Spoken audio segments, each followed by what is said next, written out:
Johnny Dollar. Up and at him, Johnny. Huh? Who's that? Bert McGraw. Oh, hi, Bert. What's on your mind? Haley's Comet. What? Harry Haley, pitcher for the Spartans. They call his fastball Haley's Comet. Oh, yeah, sure. Great guy. Reminded me of a cross between Schoolboy Rowe and Bob Feller. Sure too bad about him and the Spartans. Breaks my heart. Oh, why? Haley's disappeared, and right in the middle of spring training. Well, maybe he got tired of playing ball. You kidding? A man that pitches like he does and is making $60,000 a year doing it? Your company hold a policy on him? For $50,000, double indemnity. But that's incidental. The Spartans don't stand a chance this year without Haley. You're wrong, Bert. Huh? What about? That policy. $100,000's never incidental.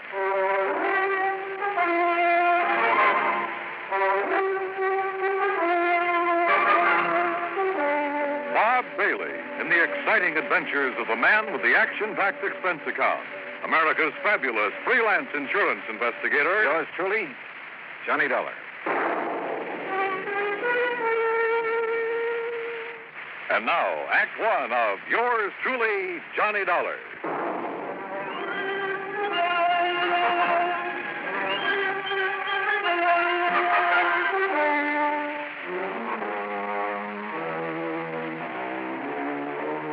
Expense account submitted by Special Investigator Johnny Dollar to the Providential Assurance Company, 393 Dewey Avenue, Hartford, Connecticut.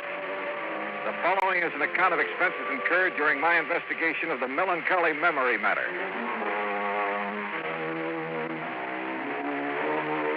Expense account item 1, $1.20, taxi from my apartment to Bert McGraw's office. Bert's a large man with a voice to match. Before becoming an insurance agent, he'd played ball with the Bush Leagues and eventually spent a year with the Spartans. He'd never forgotten it. Come in, Johnny. Sit down, sit down. Thanks. Sure didn't take you long to get here. No reason why it should. But That's why I called you, boy. Always on the ball. Yes, sir, I said to myself, if anyone can get in there and pitch, it's Johnny Dollar. A man with a real batting average. And just what the job needs. Yeah, sure. So what's the catch? Find Haley, that's what. Find Haley, dead or alive. Only I sure hope it's alive. Dead, he wouldn't be much good to the Spartans. Or your company, who'd have to pay out at least $50,000, huh? Or have you forgotten about that? Oh, good gravy. No, I'm a company man first, last, and always. In fact, I'm the bird who sold Haley that policy. What was that? About 6 months ago, the day me and the boys at the Lions gave him a testimonial dinner. Who's the beneficiary? Well, the original beneficiary was Haley's sister. Her name's Mildred Womack, lives in Omaha. Oh, did Haley change the beneficiary? Yeah. Who figures to collect now? His wife. Her name... Wife? Papers didn't say anything about him being married. I know. Well, it happened recently? Since he's been in Tucson for spring training with the rest of the team. Oh, well, maybe he's on his honeymoon. Not Haley. Why not? Because, like I said, the team's been in spring training. Last week, they started playing exhibition games. Haley wouldn't miss those for anything in the world. And according to Slats Lewis, he's the Spartan manager, Haley was going to stand up against the Redlegs last Wednesday. But nobody's seen him since Tuesday night. Almost a week. Yeah, sure is. But it's still no sign he isn't taking a little vacation. Oh, Johnny, come on. This man's an athlete, a precision machine built to pitch baseballs. Did you know he started playing when he was 8 years old? Loves the game, huh? Yes, sir. And he doesn't think of anything, ever, except playing it. Oh, I wouldn't say that. Hmm? He got married, didn't he? Oh. Oh, well, you know what I mean. Okay, Bert. Well, what do you got to go on? Well, maybe I got it right here. What's that? A telegram came in late yesterday. Here, read it. Feel sure my brother Harry Haley has been murdered. Please conduct thorough investigation before settling any claim on his estate. Signed, Mildred Womack. Where did you say she was? Well, she lives in Omaha, but that wire came from Tucson. You have her address out there? Yeah. I'd better have a talk with her. That's the way I'd play it. And, Johnny, Yeah? me and the Spartans, and, of course, the company are counting on you. You get a hit, okay? Coach, I'll do my best.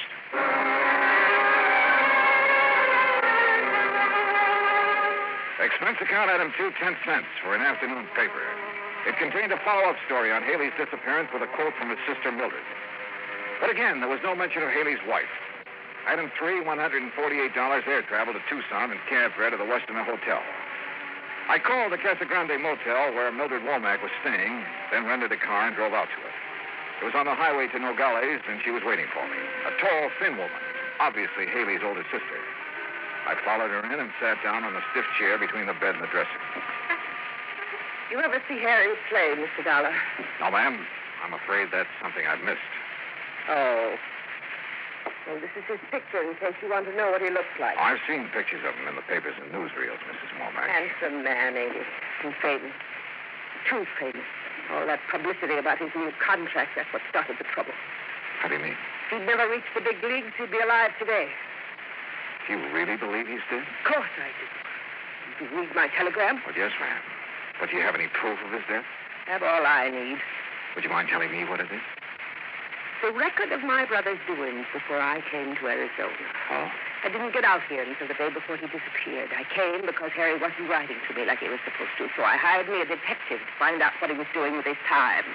You hired a detective to follow your brother? There's no law against it. No. Especially when I suspected something was wrong. Yeah, I've had to watch out for Harry since our pa died 12 years ago. How old is your brother? 25. That's physically, but he's still a baby. Mrs. Womack, about this proof you have. I'll get to it.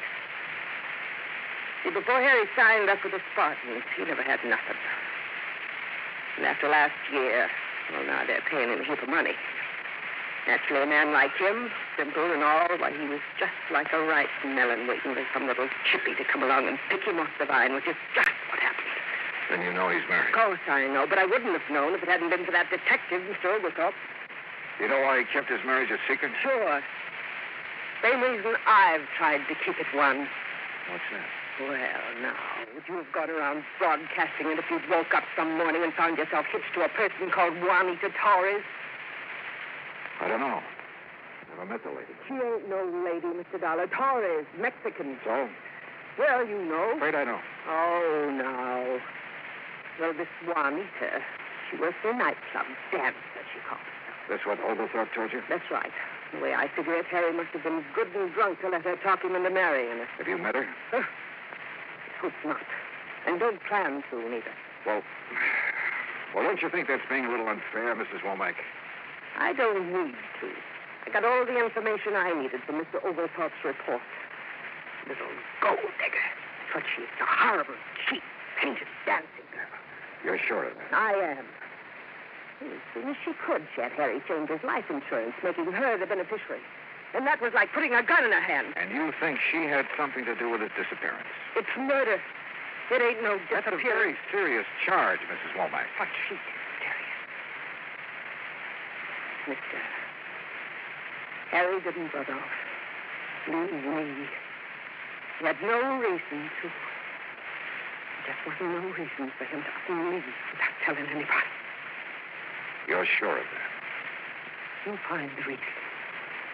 I'll change my mind. When I finally got away from Mildred Womack, I headed cross town to the Oglethorpe Detective Agency. Mr. Oglethorpe wasn't in, so I left word for him to call me, then stopped by Tucson's police headquarters. Lieutenant Snyder was in his office eating his lunch out of a paper bag. Dollar, come in. Pull up a chair. Thanks, Lieutenant. You like hard-boiled eggs? Sometimes. Me too, sometimes, but not every day like my wife thinks I do. You want it? No, thanks. Me either. Sergeant tells me you hear about that Haley case. Yeah, that's right. Well, it's not much, but you're welcome to anything we have on it. Well, what do you think's happened to him, Lieutenant? I don't know. When I'm around that sister of his, I'm convinced he's been murdered. When I start thinking about it logically. Yeah? Well, if he was murdered, where's his car, for instance? That missing, too? It sure is. Bright new red convertible. Well, if you've got the license, it shouldn't be too hard to find. Man like Haley shouldn't be either. Face as well known as his, you'd think somebody'd spot him. Dollar, we got an all-points bulletin out on both sides of the border, but so far, nothing. Just how far is the border from here, Lieutenant? About an hour's drive. Could be he's down there someplace. Yeah, but like his sister said, why would he leave his team, his friends, his sister, all of them, without even a goodbye? No, it's got me. What's his wife say? Oh, didn't you know? No, what? She's gone, too. Disappeared the same day Haley did.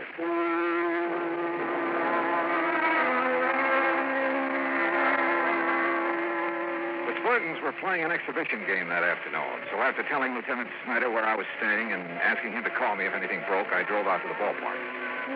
You know, there's a saying in baseball, if anybody knows a pitcher, it's the man who catches for him. And the Spartan catcher was Crawfish Crawford. After the game, I sent word into him. A few minutes later, was standing in the steam-filled locker room. I figured one of you insurance men would be showing up. You knew about his policy, huh, Crawford? Crawfish will do. Yeah, every man on the team knew about it. We've been after him to get something like that. Start saving his money. Hand me that towel, will you? Yeah, sure. Thank you. Now, what was it you wanted for me to tell you? Anything you can about Haley's disappearance. Well, there ain't nothing much to tell. Well, did you see him at all the day he disappeared? Sure. He was my roommate. This was our second year together. A real nice boy. Picked up his clothes, showered every day, didn't snore. Are any of his clothes missing? No, nothing. He even left his razor and toothbrush behind him. What about his wife? Why? Oh, now don't tell me you didn't know he was married. Well? Wasn't much he didn't tell me. But when he'd tell me something he didn't want talked about, I always told him I wouldn't open my mouth to nobody. Don't figure on doing it now. But it's no secret. The afternoon papers are playing his marriage up big. Well, then I reckon it's all right. What sort of a girl was, or is she? I only saw her one time. Reckon she seemed nice enough, but you can never tell about a woman. Boy, I remember one time down in Beaumont, Texas, there was this gal, and she looked so sweet, but what she done to me, ooh-wee. Yeah, well, let's get back to Haley. How is he doing this year? Well, it was off, way off. But being in love like he was, well, that can hurt any man's control. Are you sure being in love was the only thing bothering him? I don't know what else could have been. But if I think of something, I'll let you know. Okay, Crawfish. I couldn't make up my mind about Crawfish. I didn't know if he'd held out on me or if he just didn't have any information that would help me find Haley. I drove back to my hotel, put the car in the parking lot, and then started across the lobby when somebody called to me. Hey, Dollar. Johnny Dollar. Oh, yeah? Oh, Lieutenant Snyder. Took a chance on your being here. I received a call from the Nogales police this afternoon. They find Haley? No. It looks like his sister's been right all along. How so? Mexican Highway Patrol found his car abandoned about 30 miles below Nogales. Well, that doesn't mean he's been killed. No, but there's something else that does. What? There was dried blood on the front seat.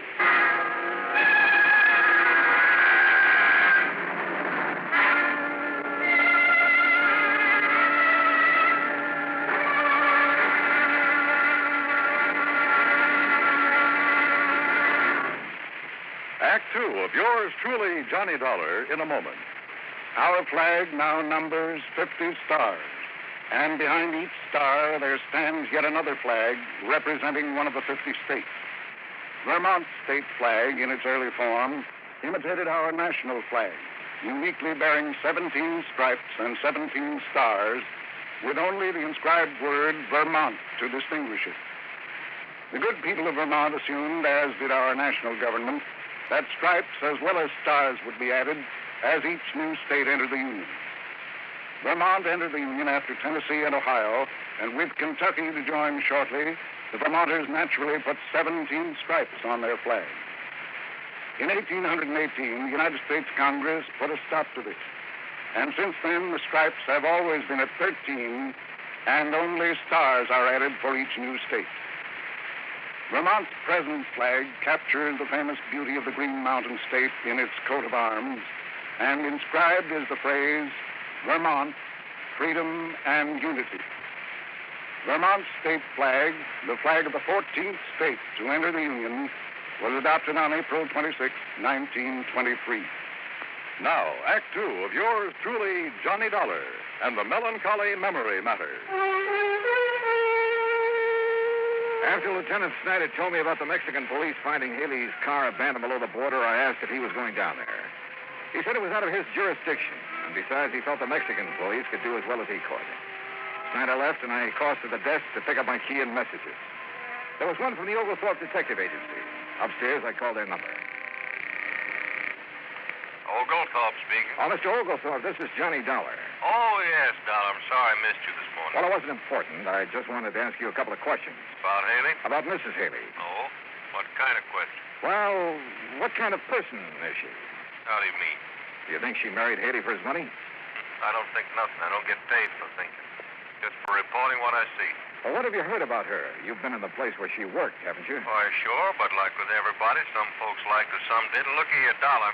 You want me to do your job for you, fine, but you got to come up with some cash. I might, if you can answer this one. Try me. Where's she from? What's her hometown? Easy. A place called Magdalena.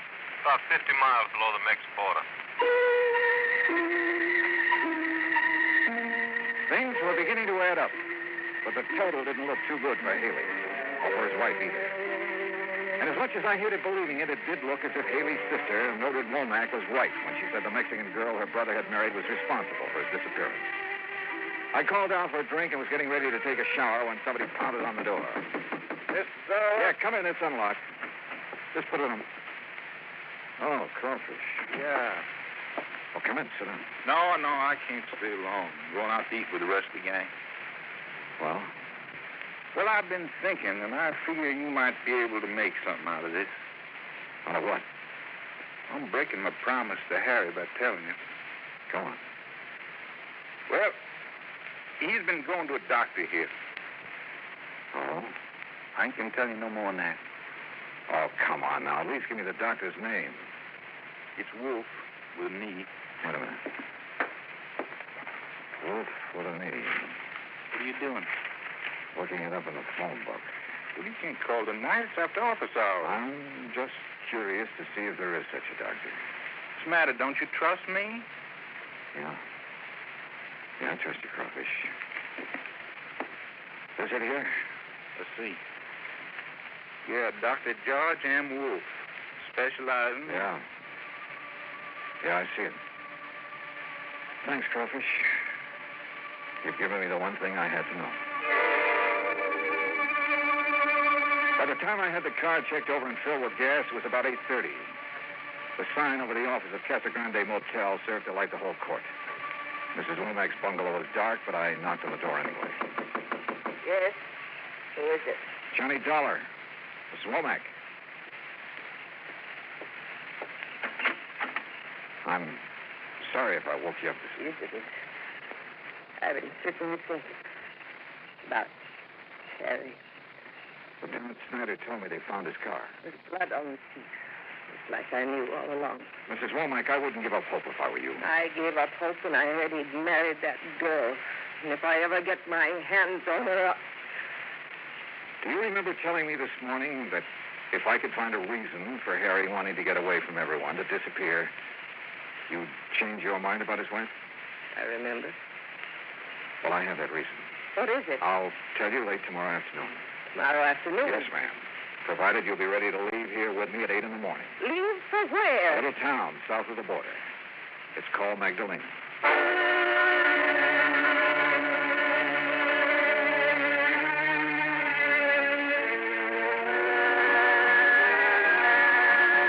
It's 65 miles from Tucson to Nogales.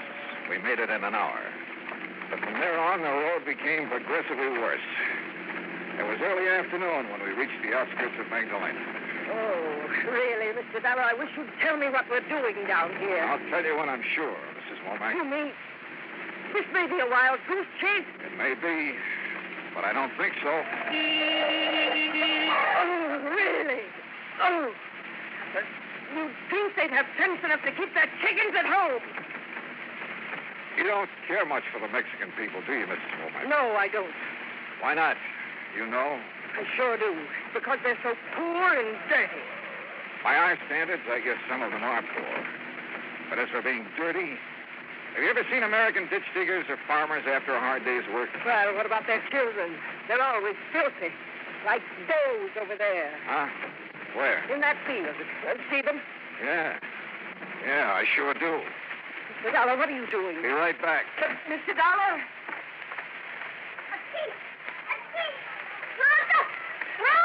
Hey, Sonny. Sonny. Machado. Come over here a minute.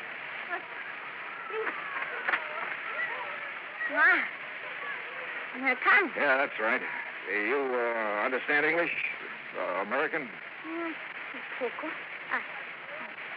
Good. Whoever taught you how to play baseball?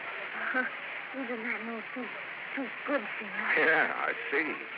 You have 5 bases out there. Yesterday, for the first time, she came explain to us.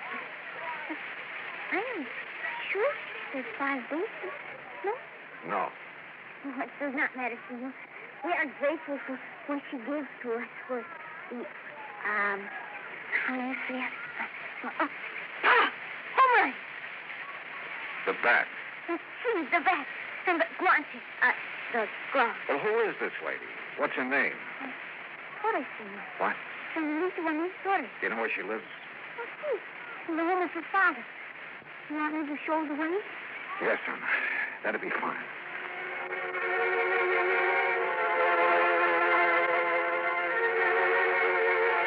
The Torres family home was a large, rambling ranch house made of red brick and tile. I parked the car near the front door and we got out. I still hadn't told Mildred Womack why we were there. I only told her whose house it was. A servant escorted us into the living room, then left us alone. Really? Really, Mr. Dollar? Yeah? What is it now? Don't you understand how I feel? You think I can face these Torres people after that little slip of a daughter has got away with my property? Your brother hasn't been done away with, Mrs. Womack. Oh, you aren't really sure of that. I'm not sure of anything. Whose blood did they find on the front seat of his car? Why not ask him? Him? Your brother. He's standing there in the doorway right behind you. Harry. Hello, Mildred. Oh, Harry. Oh, I'm so glad. I'm so very glad. Are you? Oh, why, of course, I thought. Oh, the things I thought. I'll bet. Now, you hurry and get your things together, dear. We'll let Mr. Dollar drive us back to civilization. I'm not going back, Mildred. What? I hoped you'd never find me. Harry, why? Oh, we've been so worried about you. I wanted to get away from you for good, Mildred. What? I'll never forget the things you said to me about Juanita. Oh, Harry, after all, They made me sick, you hear? You know what she did, mister? She invited me over to dinner, not me and my wife, just me. Last Tuesday night. Yeah. And when I got there, and I should have known what she had in the back of her mind, she tried everything she could to get me to leave Juanita, including calling me names and telling me what a dirty, sneaking detective had found out about Juanita. it was all true. Even if it was true, who cares what she did before we were married or what I did? Harry, you shouldn't talk to me like this after all the things I've done for you. Oh, I've now, taken care of don't you. give me that routine, Mildred. I'm sick of it. Ever since I was a kid. But I did everything for you, even after you grew up. Sure. Even tagging along every year to spring training to see that I behaved like a nice little boy. Harry, Well, ain't it the truth? I had to protect you, Harry. Don't you understand? You're all I have. You can get a husband. And have him leave me like Joe did. Joe left you because you were so busy making a fuss over me you never had time to even cook his Oh, meals. Harry. Oh, Harry, please. Your name's Dollar? That's right. Insurance investigator. We thought perhaps you... You met up with an accident, huh? Yeah. What about that blood in your car? Hit a chicken on the way down here. We were a little tight by then. Thought the blood would make it look like we'd been killed. Nobody come looking for us. Why didn't you take your clothes? 2 reasons. When we left Tucson that night, we hadn't planned on disappearing. What's the other one? Mildred bought most of them for Oh, me. Harry, don't hurt me, please. I couldn't stand it if I thought you were... You're out of here, No, Dollar. no, I won't leave. Go on No. back to Omaha, Mildred. Back to your roses and your cat. I never want to see you again.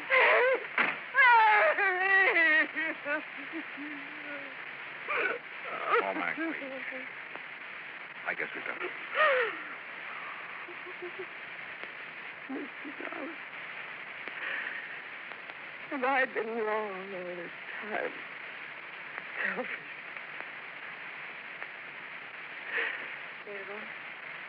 Senor. What? Yes? Senora, I am Juanita Torres Haley. You I know how you must feel about me, Senora, but please, I cannot help it if I love your brother. You really love him, even as you do. More. And you must not feel too bad too angry for what he has said. He is not well. He is not well. I do not know all of it, but he has had very bad news from the doctor in Tucson. Oh, no. He's very upset. I'm sure he will forgive you when he is better. When there is better news. Thank you. Thank you for telling me. Juanita? Juanita? Come in, querido. Adios, my sister.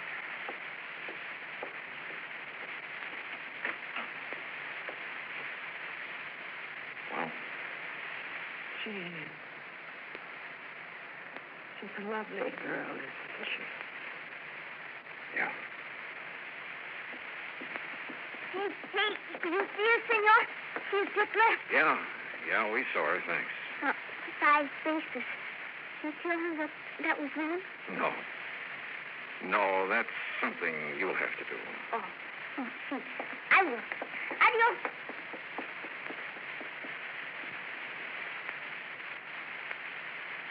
$1. Yeah. In Tucson last night. You said you knew the reason for Harry wanting to disappear. But you couldn't have known what he said just now. I learned he's been going to a doctor in Tucson. A specialist. Diseases of the eye. What? I called the doctor before we left Tucson this morning. He told me your brother is losing his sight. What? He's going blind.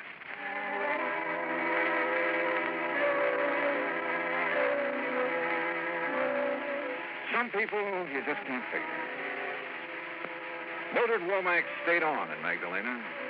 Yeah, she rented a small adobe house and did what she could to help her less fortunate neighbors. Harry Haley never played ball again. But he retained enough of his sight to show the junior Magdalena Spartans the difference between 4 bases and 5. Expense account total, including car rental, hotel bill, incidentals, and transportation back to Hartford, $579.12. Yours truly, Johnny Dollar.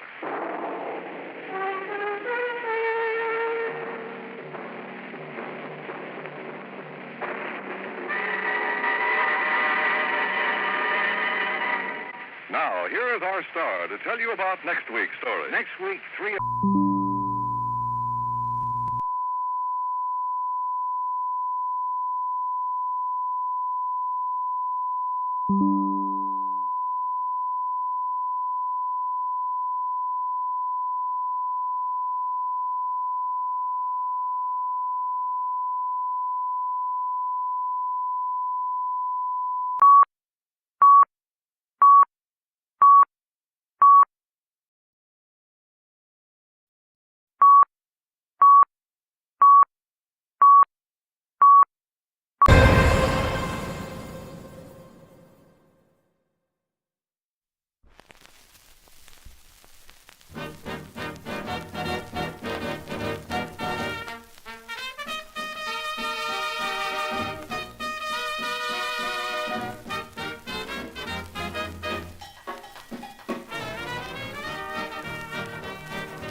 Hey, good morning, Joey. What's up? Good morning, world. Hello, everyone. Is everyone out there enjoying your day?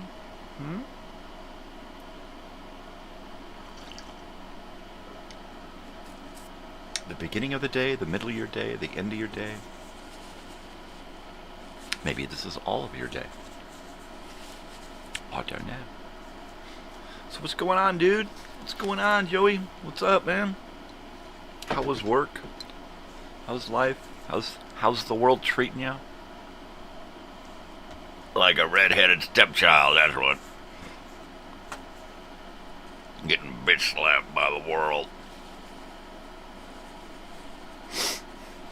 So, how are we out there now that the United States is now profiling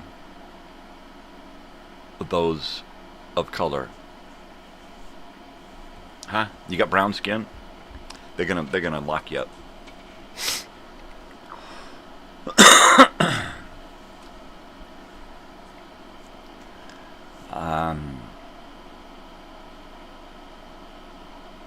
What's going on in this fucking country? It's really, really starting to worry me, the way things are going. I mean, when the authorities are literally going after anyone with brown skin, right?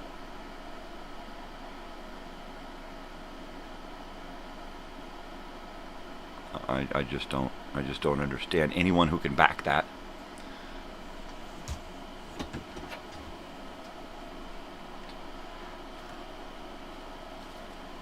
Put my thinking cap on here.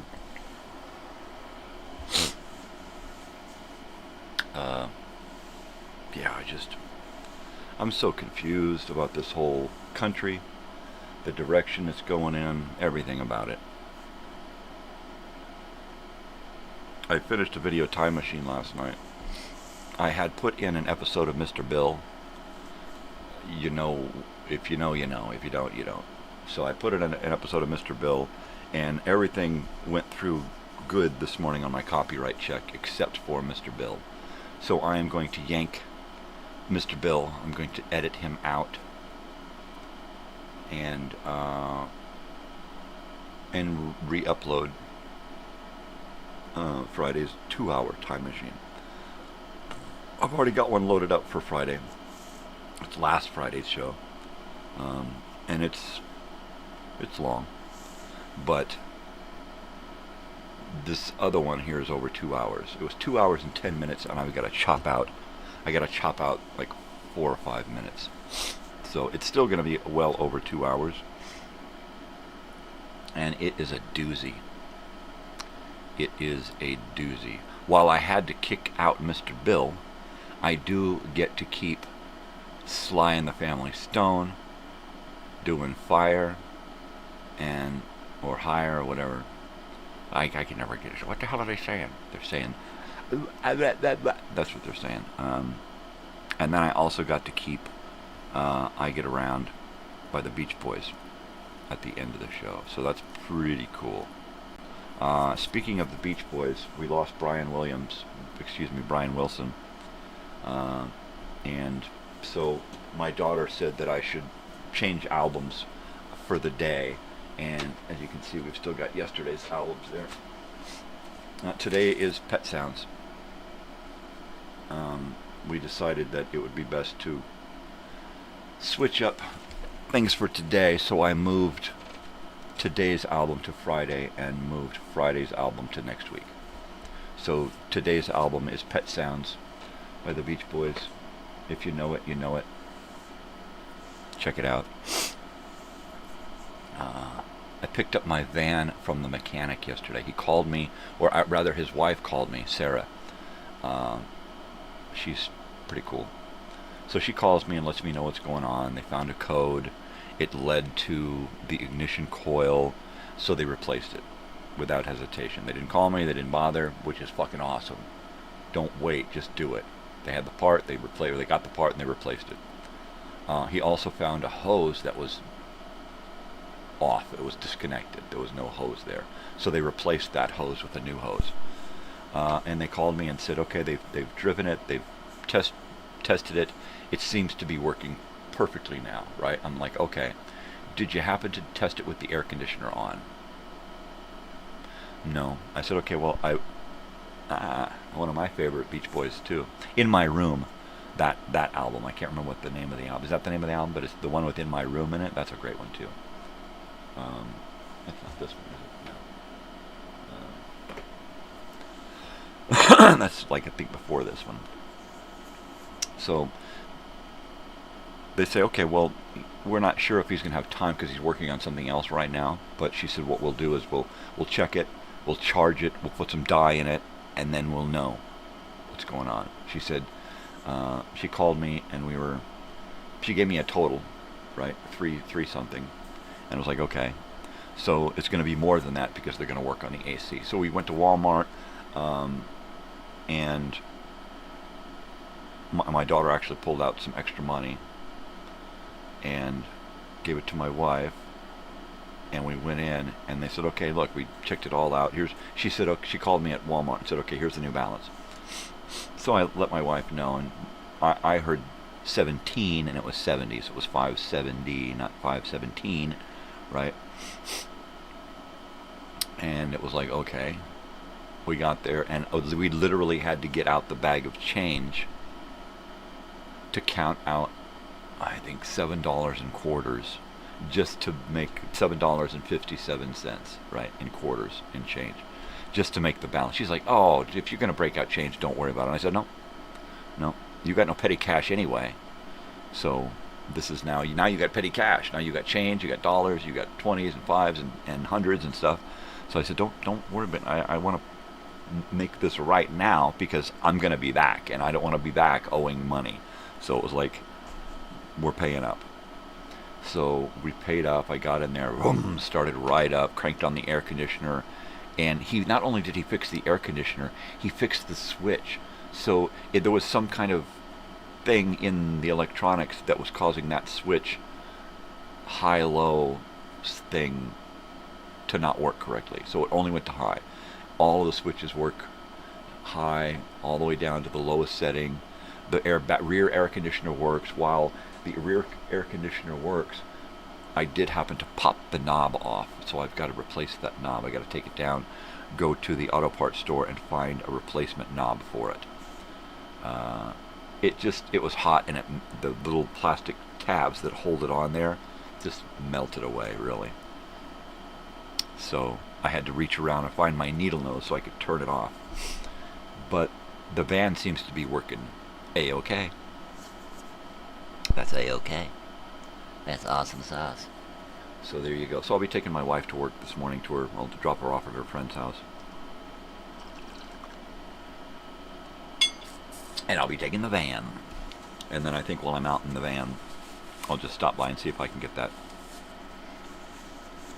thing replaced there at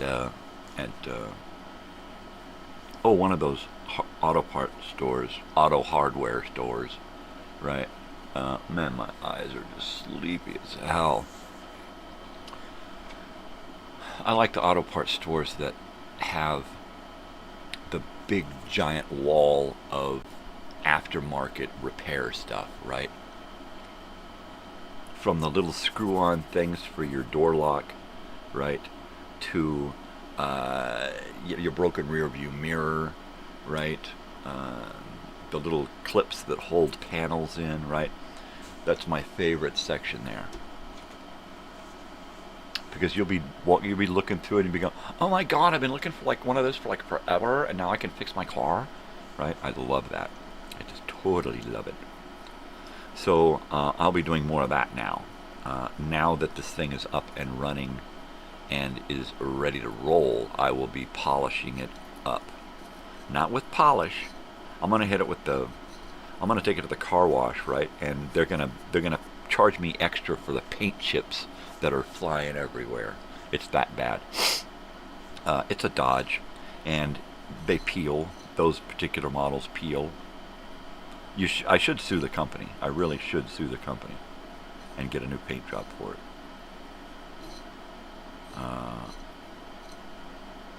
But anyway, what I'm thinking of doing is blasting it with pressure washer to get off as much of the chipping paint as possible, right? And then enamel all of those areas where it's peeling, and then inside where it's gray and primer, have an artist art in those areas. Bricks, scales, what could be coming through the paint. The paint's peeling off and it's exposing something underneath. What could it be exposing underneath? If it was something simple, I could just go out there with some Sharpies and enamel in the edges so it doesn't peel any further, and then just Sharpie in some kind of pattern so it looks like a scales or, you know, I don't know, hair. I don't know. It was just a thought. I mean, I don't have to do it. What I probably should do is strip that thing down to the gray, because it's got a gray coat of gray primer under it. Just strip it down and then have it wrapped, right? And just beat the situation by having it wrapped. And what's really neat is I can have those big giant rear windows on the sides. I can have those wrapped as well, so that it kind of hides those windows behind wrap that is see-through, so you can see through it, right? Like they have on a bus, the city bus. They've got stuff over the windows on the city bus, but people inside the bus don't know it. They can look through. That kind of thing.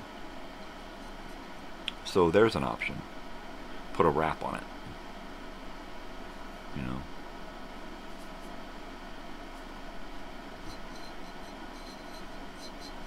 Yeah, that's it. Do a wrap on the van. Hey yo, I don't like the color of my van. Come on, baby, gonna wrap it, man. No, really. That was horrible. I'm from the 80s, so I don't know how to rap.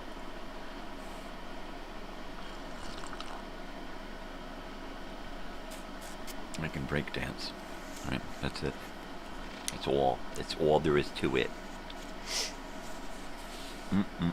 So yesterday we didn't get to a TV guide, but that's okay because we got to stretch this one out for 2 weeks. So we're just kind of milking this one here. I think today we're going to look at some ads in the TV guide. Seagram's VO. I always thought Seagram's VO meant vomit because I was never into alcohol growing up, and whiskeys to me when I was younger seemed like the cause of vomit, right? Vomitus. It was vomitus. I have pens here. I have colored pens. I like to take my colored pens and sort them and organize them.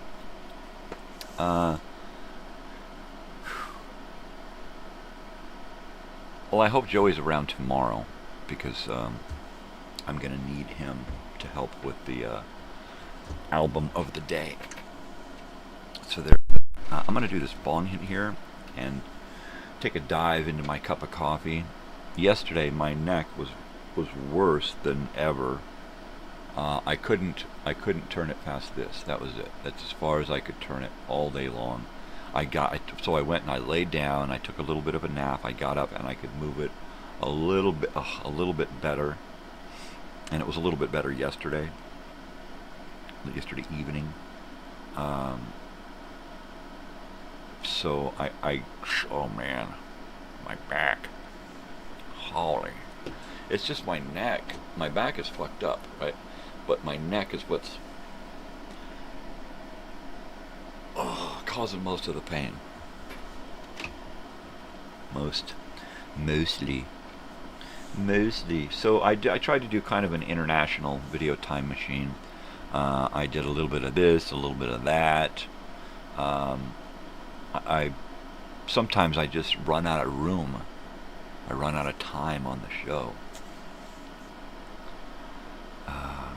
I try not to confine myself to a specific amount of time. I was going to do just hour-long shows, but an hour is too short to do what I want to do. So 90-minute shows are about the average now. A 2-hour show is like special. So there you go. special. I think I need to drop in special, right? Special.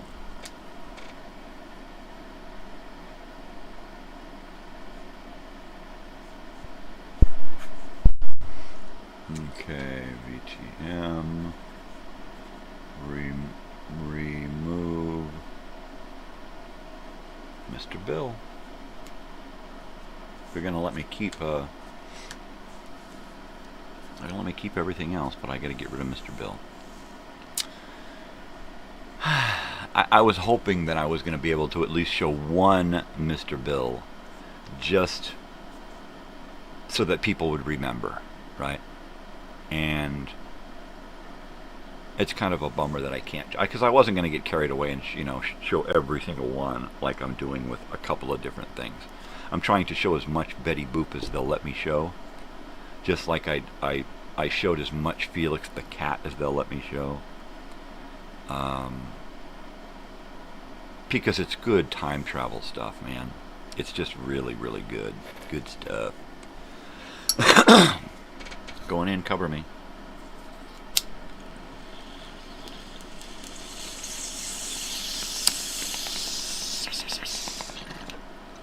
Totally.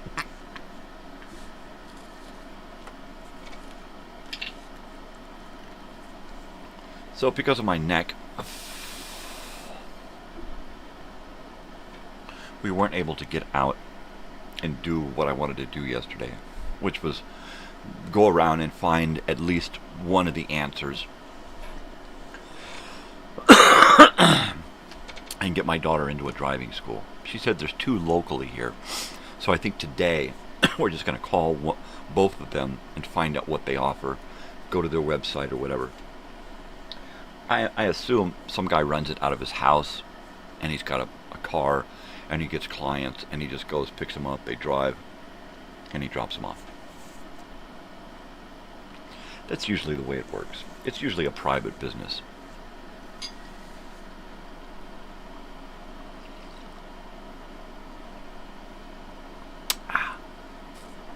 So she's going to have to get a permit, or does she? No, she's an adult, so she doesn't need a permit.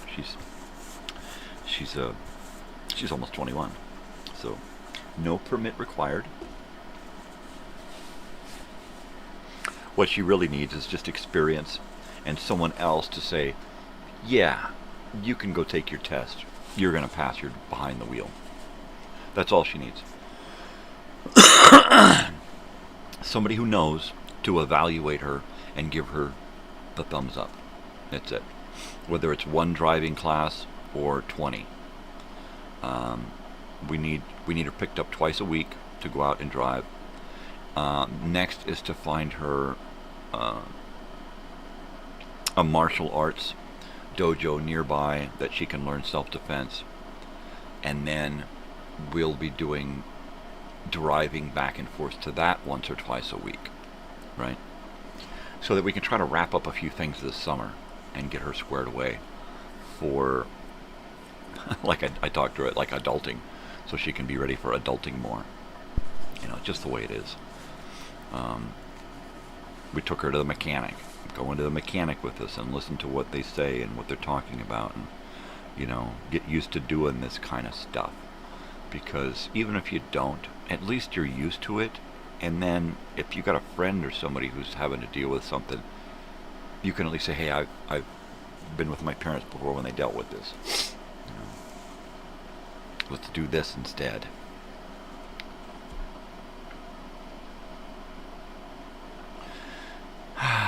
It's Throwback Thursday. I'm still kind of on a high and kind of a low after last week's camping trip. I'm on a high. I'm just really still kind of reeling from having been able to get away, and at the same time I'm kind of down and tired and kind of worn out, right? Kind of bummed that it's over, bummed that our guest is gone, bummed that I'm happy now again. Bada bing, flips it back and forth, happy, sad, happy, sad. The van, we got the van. I'm happy to drive it more, to find out more about it now. Before it was like, I couldn't really find out. I couldn't really enjoy my van and learn it. And you know what you do when you get a new vehicle, and you just really get into it. I never really could get into it because it just started acting up right away. And then it sat for months, and then it drove it, and then it would act up and it would sit, and then we'd drive it and it would act up and it would sit. So I tried to replace a few things on it and never could get all the way with it. I'm just not that guy anymore. So now that I have a mechanic, CP Auto Works, I think,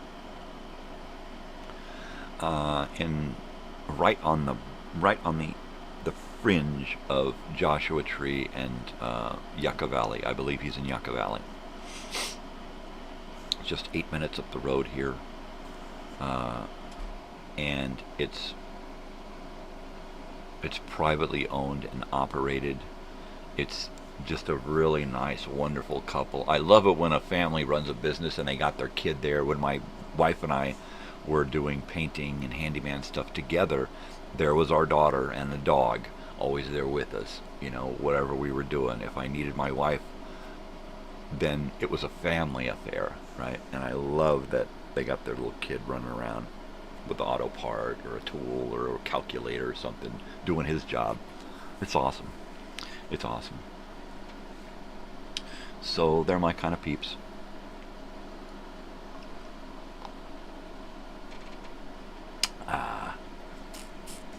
And while I'm happy we got this far on the van, and it's, you know, so far it's running good and everything about it feels good so far, I let them know, okay, well, she said, okay, well, if it starts acting up again, then it's probably in the fuel pump. And I said, there you go. And I said, that was kind of my thinking, and if we have to come back, we're going to start there next. So if we do have to come back, I'll let you know that I'm coming back, and I'll drain as much gas out of it driving, because it's a 35-gallon tank, 38 or something. It's a huge tank, and even at 1/8 of a tank, that's gallons and gallons and gallons. So I need to get as much out of there as possible. The light needs to be on. It needs to say, "You're running out of gas, man. Help, help!" And then I can take it into him. He'll put it up on a rack, and he's got 3 racks in that little shop, and it's just awesome. He's got old classic vehicles in there. You know, if you're taking your car to a guy who works on classic vehicles, his own and other people's, yeah, you're probably going to the right guy. And the fact that he's only got 1, maybe 2 other guys in there working for him says that he likes things handled a certain way. His shop is clean. His shelves are organized. It looks good. It smells good. There's not one spot or stain or slick spot on the fucking floor, right? This is my kind of guy. You can't say that about most of the places in town, all right? This, you know, when his hands are clean, he's a mechanic and his hands are fucking clean, right? That says a lot. His shop is clean. His cars are clean. I didn't have to look at one smudge on my door on my car, right? Not one smudge on my hood. The guys who had it last had it for 2 weeks, right?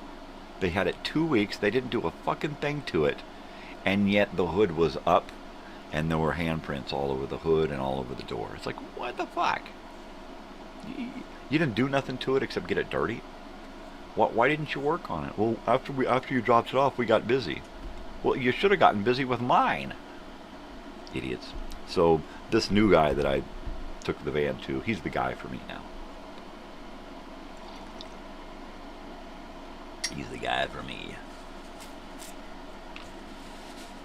Okay, I will do it while I'm remembering, and I didn't do it yesterday. And I apologize, I didn't do any, sharing. I didn't do any sharing. So let me pop up my,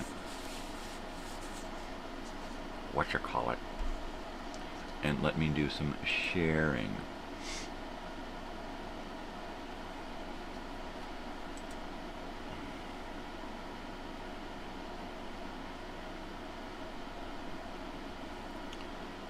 Amanda Lewis, former MTV VJ, passes away. I don't know who Amanda Lewis was. She doesn't look familiar. Does not look familiar.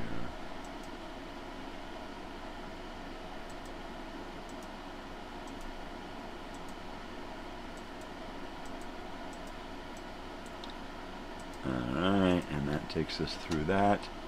Let's open up this. Let's go here. Ow. Boy, my neck.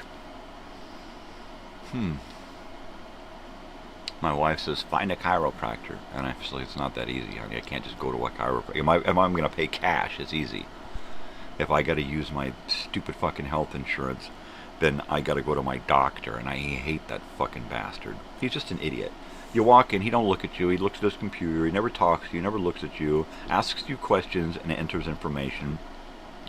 There's a prescription waiting for you out front. It's like, what the fuck? You know? Do you even hear what I'm fucking saying? Do you even understand what I'm talking about? No. He's fucking checked out. Why? Because this over here is the cheap insurance place. If you go see him at his office where he does real stuff for real people with real insurance, right? Then he might look at you, right? Probably not. Yeah, piece of shit. Anyway, yeah, you know what? It's like those teachers who don't teach, they just hand out packets and you know, turn stuff in on time, and they just hand out packets and grade packets, and that's all they do. They don't teach. You know, fucking idiots.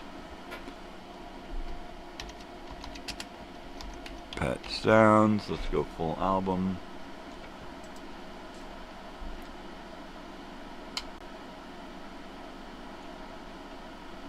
"13 videos, playlist, and this is by Albums. Albums has Pet Sounds here. So we are going to go over and we are going to click on my show this morning. And oh look, there I is. There I is. And we're going to go to the comments. And we'll type this in there so that we can share this album with you all. And there it is. And out and out. 19. What year is it? Anybody? 1963. Is that what it is? A beach baby, give me a.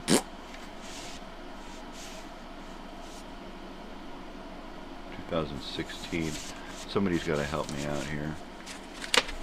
Ow.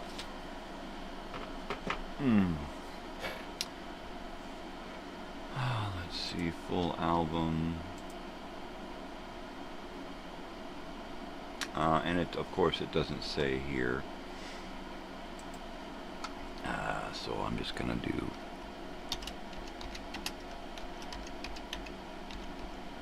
$1960. Come on, what is it? 1963, right?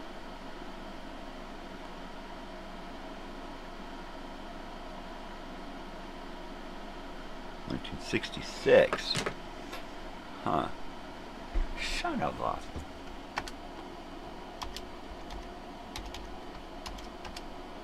Full album. Beach Boys. Is that it?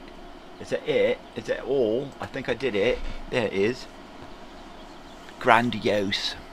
Oh, I'm wearing my Paramore shirt. My daughter and I saw Paramore at the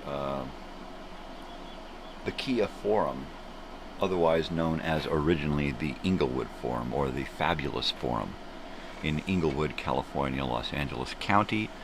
We used to just call it the LA Forum when we were young. The LA Forum. Let's go to the LA Forum, man.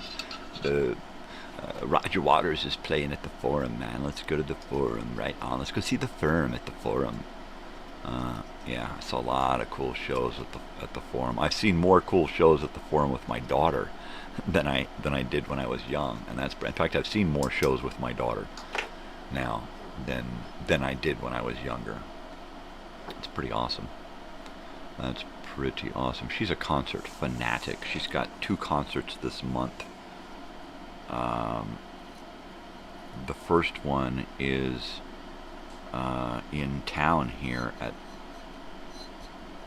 Pioneer Town at Pappy and Harriet's. I think it's, I don't know how, but they found me. I think. I don't know how I remember that. I believe that's who she's seeing there. She's going with a friend. We got these totally cool keychains, Pappy and Harriet keychains that give you discounts and early admission. You get your own line to get in, so you can get in and get up front first.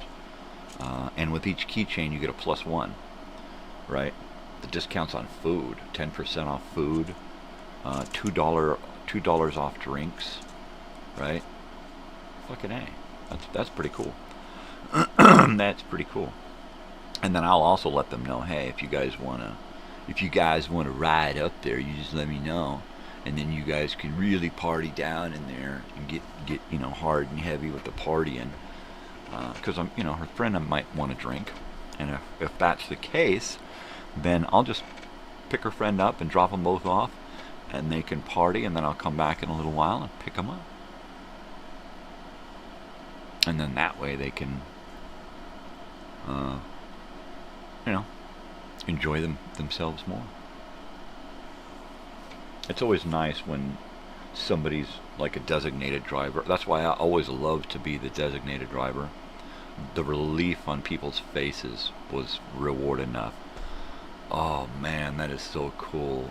Here's my keys, bro. Thanks.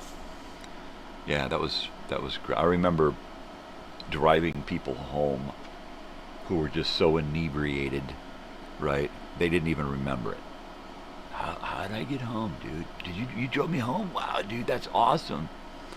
You locked up my car, and it was cool. I remember driving. We went to a friend's, I think it was a birthday party or something, and we were on like one side of the lake in Lake Elsinore at a party, and the guy that we had gone with had this big van, right, just like mine. It was this really righteous van conversion with all of the seats and the couch and the lights and the carpet, and it was just a beautiful van. I think it was stolen because he didn't have a key and there was a towel over the the ignition, which was kind of hinky, and you had to get in there and do this little thing with the ignition. And he claims he just, broke it, lost his key or some other crap, right? So I just went along with it. But we're at this party, and he just gets plastered. Les was the guy's name, and he just got wasted, just shit-faced drunk. So we poured him into the back of the van. And since I didn't drink, I had like a couple of hits of pot or something earlier that evening, but I didn't drink. So I was just totally like jamming. And I'm like, yeah, I'll drive. Everybody else was plastered, just wasted. So I remember Fasha was there, Andy was there, there was a few other people there, and then it was like, okay, well, I'm gonna take people home and drop them off along the way, and then drop Les off at his place with his van and just leave him in the fucking van and lock it up. And that's what I did. And I drove around the lake, and I dropped a few people off, and I got to Fasha's house, and she got out and went down the little alley toward the lake to her little cabin house where her family lived. And just as she took off, a cop came at me on Grand Avenue and lit me up and turned around and got behind me while I was parked there waiting to make sure that she got down the road safely to her place. And I'm 15 years old, and I do not have a license. Did I mention that? And I love the story because it goes to show what kind of police we had back then. right? And it was a local cop. He was a highway patrol, but he was a local guy, right? He was the guy that was in the area. He was the local highway patrolman. And he got up, he came up to me, I put the window down. He said, what's going on? And I said, no, I'm just driving people home. And he looked into the back and saw Les passed out on the couch. He said, what's up with him? I said, he's wasted. I said, we went out partying, and he's our ride. And since I don't drink, I got elected to drive everybody home. And I just dropped somebody off here, and now I'm taking him to his place. I'm going to drop him off, and then I'm going to walk 2 blocks to where I stay. And he's like, all right, good job. Your high beams are on. Turn your high beams off when there's ice. Oh, okay. So I flipped the high beams. So there you go. And he said, all right, get him home safely. Have a good night. And he knew that I didn't have a license, right? In fact, I remember telling him I don't have a license. I don't have a license. I'm 15. Everybody else is wasted. It's my job to get everybody home. He said, good job. Get them home. And I felt really good about being the designated driver. And I've always felt good before that and after that. Always felt really good about making sure that everybody gets home safe. You know, that's my job. So when we go out to concerts and partying and stuff like that, I never drink. You know, I'll ask my wife, are you up for drinking? Do you want to drink? And if so, I know that I'm definitely driving. No big deal. She'll say, no, do you want to drink? And I used to, on occasion, have a beer. I don't drink anymore. I don't eat enough food anymore to afford my body alcohol, right? It's just not good. So I don't drink anymore. But, you know, I used to have an occasional drink, but once that first sip hit my lips, I was done drinking. That's it. That's just the way I am. I've seen way too many people die from people who have one too many. And, you know, I have one too less. I just don't have any at all. You know, it's just better that way. And I try to impart that upon my daughter. You know, I'm sure that, you know, she's almost 21. I'm sure that there are going to be times in her life where she's going to drink. And I just want her to know that you don't have to go all the way. You don't have to keep chug-a-lugging. You don't have to keep up with anybody. You don't have to impress anybody. Drinking is not a game. It's not a sport. You know, it's a social thing. And if you care to have a drink, have a drink. If you don't, then don't. Don't go in for peer pressure. Don't go in for people saying, come on, man, one more. Ooh, ooh, ooh, ooh, ooh. It's just not good. It's just not good. So, I don't. I was never into peer pressure. I was never into being forced into doing something because everybody else was doing it, right? I was always the weirdo, the oddball who didn't go in for that. I'm going to heat up my coffee, and I will be right back. And what is the answer to this question? Think about it. All right? You got 60 seconds.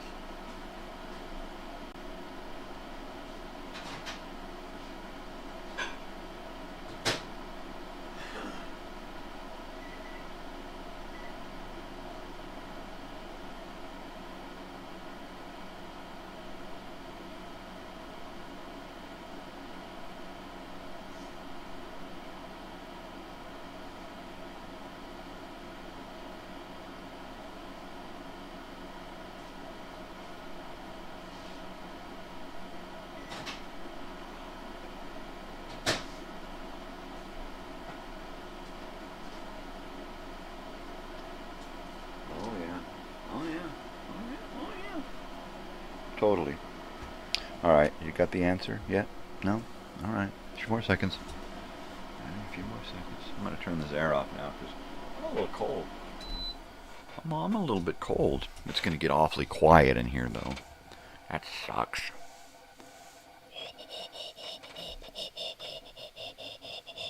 Switch cameras here. My room. What's there in the way? What is in the... Oh, it's a box sitting there by my phone. That box has got my Hooya poster There's a million things I need to do. I need an assistant. My wife always says, "Where's your secretary? You need a secretary. You always got." I'm always sitting here doing paperwork, writing up shows, and doing computer stuff. And she's like, "Man, you need a secretary." And I'm like, "Don't I know it? If I could put hands on one of my dogs and turn him into a secretary, I would." It would be Sam, because he listens, he watches me, he listens, he pays attention to what's going on. He would make the perfect assistant. If only he had hands and could talk. He does talk, though. He and I have conversations all the time, me and my dog, Sam. He's a smart kid. He really is.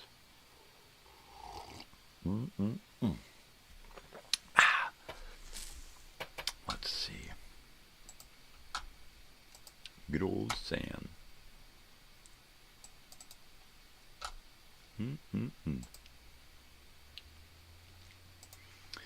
Yeah. Totally, man. Totally, man. Totally, man. Totally, man. I thought I had a picture of Sam in here somewhere, but everything's all discombobulated. I know I should have already created really cool graphics for everything. My family, friends, and animals in my house and stuff. So every once in a while I can say, "Oh, look, by the way, I'm talking about this." And then I can just pop up that image. I'm not that organized. If I had a secretary or an assistant, I probably would be. But I'm just not. If you look at my channel, it's pretty well organized. If you look at the way I do produce my videos and stuff, it's pretty well organized. But for the most part, the office here is just, it's a mess. It's a disaster. Like me. Like, straighten up and fly right, son. Oh, there went my stomach. It's like rolling thunder in my stomach.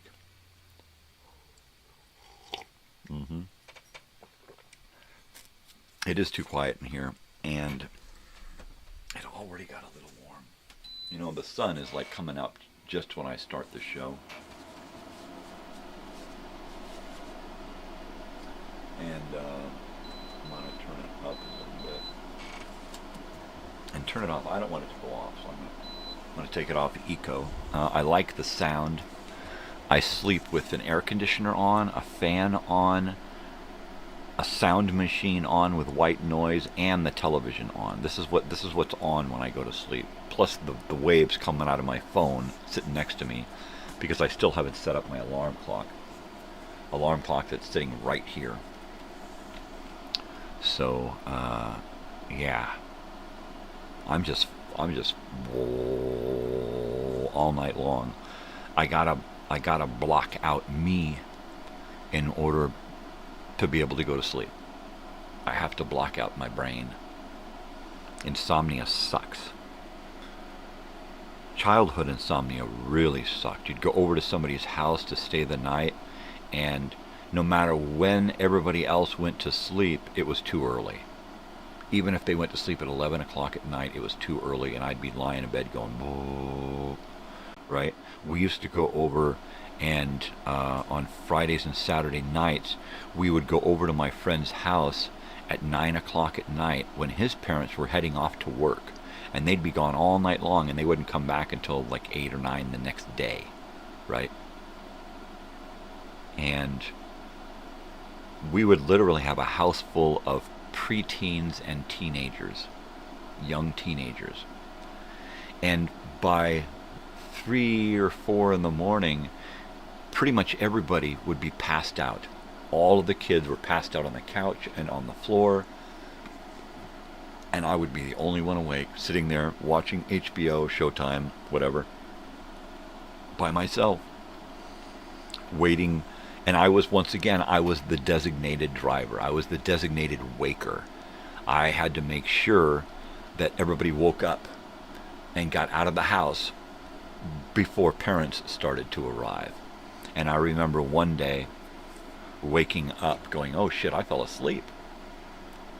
And I woke up to Andy's father walking in. And he walked in, and he looked at the house full of kids laying all over his living room, and walked past. I think he he gestured to Andy to follow him. And, oh man, it was like I just started waking people up. We got to get the fuck out of here. Dad's home and we're fucked. Andy's fucked. We're fucked. Everything's fucked. We're fucked. Of course, we did it again after that. He got the shit beat out of him and was grounded for a month and shit like that. But we were right back at it again as soon as he said, all right, let's do it again. Yeah, that's what kind of kids we were. It was crazy, but it was fun. Yeah, I was always the designated something, you know. Get the weird guy to do it. He never sleeps. Get him to do it. What does he do? Speed? No, he just don't sleep. He smokes a lot of pot. Yeah, but that's just to keep him normal. That's just to keep him normal, you know. Like my daughter says, it just makes me feel normal.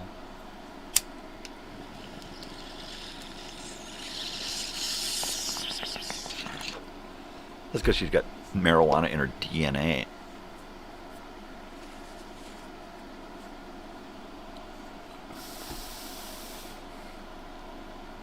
Yeah, I never thought of ever of her doing marijuana. It was like that was the furthest thing from my mind, was going to have my daughter be doing marijuana. But she's always come to me, and I feel like such a good father that she comes to me to talk about this kind of stuff, right, and do this kind of stuff. That makes me feel like one hell of a dad, that she has no fear at all when it comes to talking to me about something, anything. You know, she can tell me anything, and she knows it, and I know it, and that's to me, that's everything. You know, there are a lot of parents out there who think they have that, and their kids are like, oh, if my parents only knew, right? And her parents know, and it's okay. And she's never gotten punished for being herself, right? You don't punish somebody for being themselves just so you can change them into something you want them to be, right? And isn't that parenting? Normal parenting, right? And I don't go in for normal. So she's never had that. You know, here's the box, honey. You have to fit into this box. The world expects you to be in this box. Stay in the box. Don't go outside the lines, right? No, I'm like, you do whatever the hell you want. You want to wrestle with that box, you go for it. You want to kick that box down the street. You want to take that box and shred it into pieces and make a new box. Whatever, baby. It's your box. You can leave that fucking box behind, baby. Yeah, yes sir, yes sirree, Babarooney.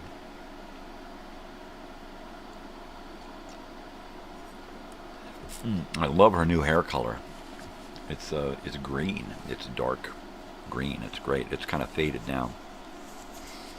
I think she said she was either going to do it red or wear red to match. I think she said she was going to do it red so that because she's got stuff to match.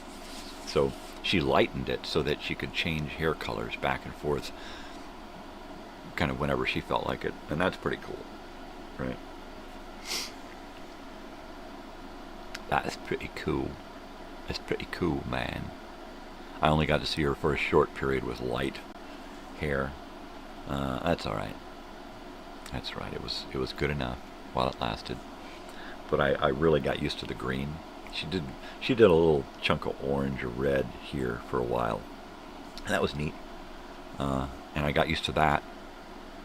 This I got used to a lot quicker because it's her whole head, most of it. She's got a little up front that's still dark and a few dark spots to kind of create highlights and dark areas and stuff. So it's really cool, and I love green. So as you can tell by my walls behind me, I'm so used to that color and her hair being like that, and I just love it. It's awesome that she feels comfortable just saying, you know what, I want to do this. And when she was a little girl, she was never like that. She was always uncomfortable with stuff. Oh, I don't know, maybe. Well, no, I don't want to change. I don't want to do this. I don't want to do that. She had long hair all the way down to the middle of her knees, right? Forever. Since she was a little tiny girl, her hair was long. And as she grew up, her hair just kept going longer too, longer.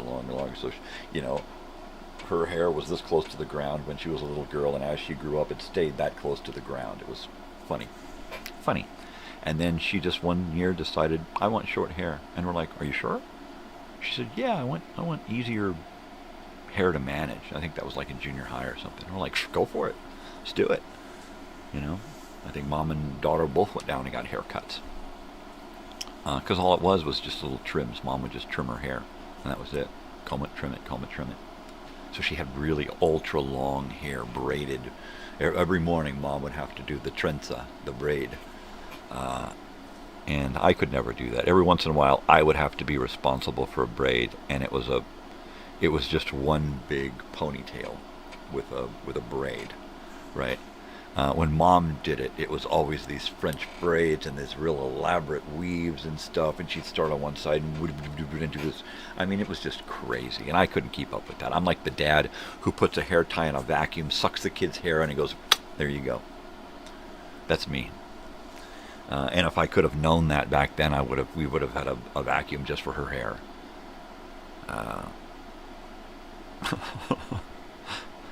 But the fact that she's just her own person, it gives me great pleasure to see her living her life, you know.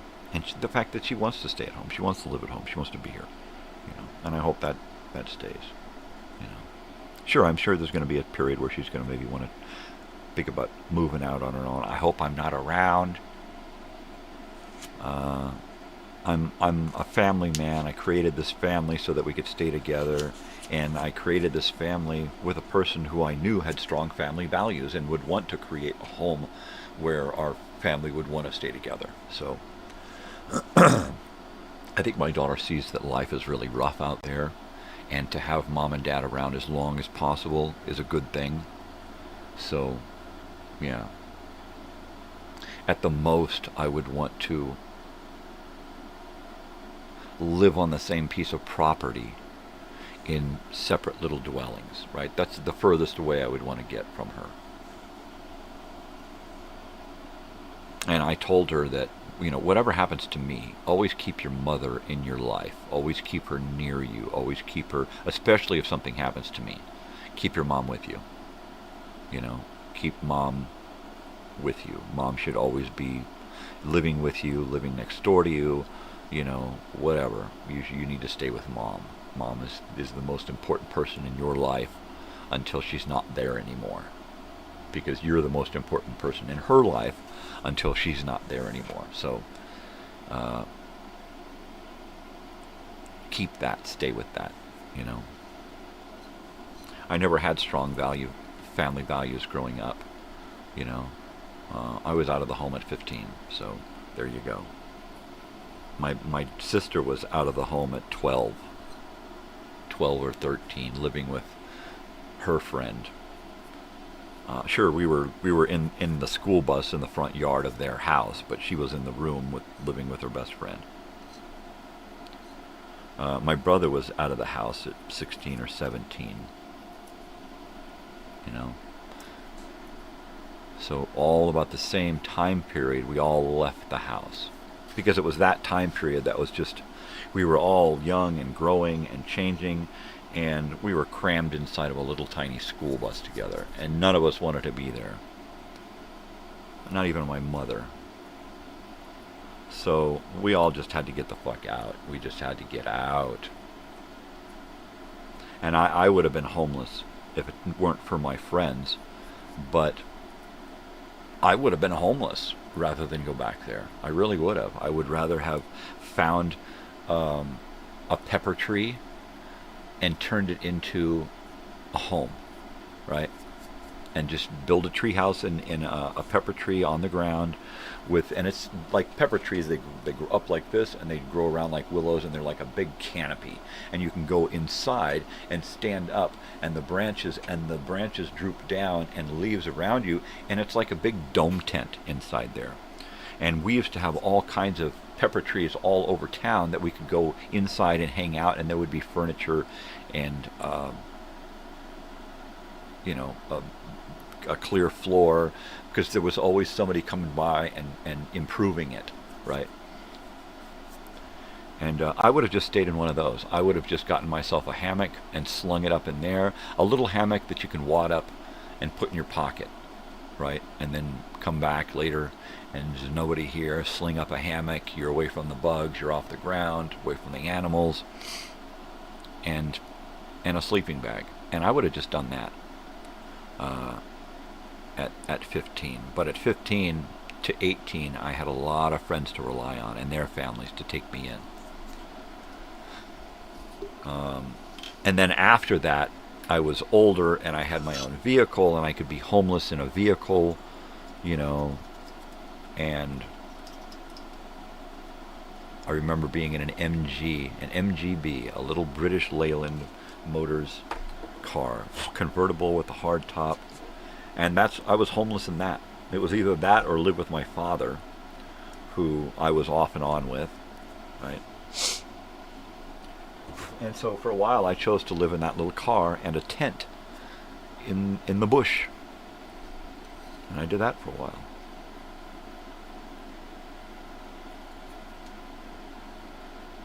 You know, the only way I could rely on family back then, and pretty much most of the 80s and 90s, was, "What have you done for me lately?" was usually their response. Or afterward, or before, it would be like, "Well, how much?" Right? I was like, "Yeah, well, I don't have time," or maybe when I get around to it, or I don't have, "You got gas money," or, you know, it was always some reason why. Of course, if any of those same people ever needed me, I was like, "Yeah, sure, why not?" You know, and they would offer up, "Hey, I'll pay you," and I was like, "Yeah, whatever," you know. But I remember moving a lot of people and only being able to rely on my family to help me move once. My sister and her husband drove to Mammoth to pick me up once. And it seemed like it was a big deal for them to do that, you know, and made me feel like it was a really big deal to do that, you know. And I always felt horrible for dragging them out of their life and making them come get me all the way up there, and, you know, and then having to do the whole thing all the way. And it was just you know, I remember I had to do that before and after that a couple of times, and it was easier for me to just hitchhike out of town from Mammoth down to Riverside County. You know, it was easier for me to find this perfect stranger in Mammoth to catch a ride with, and then find a ride from there to somebody else, and then from there to some, you know, and it was easier to do that than to ask family for a favor. Because I always felt like I was, you know, putting them out, or they weren't really responsible for me, but they'll do it anyway, you know. It's like, "Oh, that one needs help again. Doesn't he have anyone? Oh, we're those. Oh, I get it. But isn't he not like only like a half brother, or not even related? He doesn't even look like you guys." I don't know. Nobody tells me shit, so I don't know nothing. All I know is that I'm here and I'm pissed off about it, right?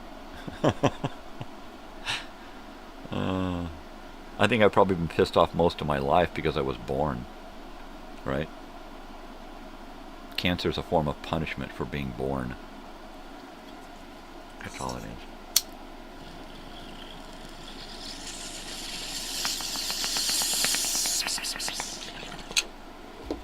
Well, it's 6 a.m. on the Pacific West Coast here of the United States. Disjointed, disunited, discombobulated. So we've started profiling Mexicans now. When, especially here in California, when most of California is filled with Mexicans, right?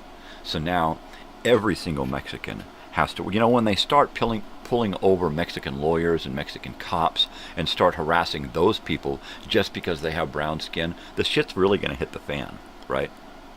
I won't let my wife and or daughter go out anymore, anywhere at all, unescorted by me, because if they were to get harassed by anyone when I'm not around, I need to be there.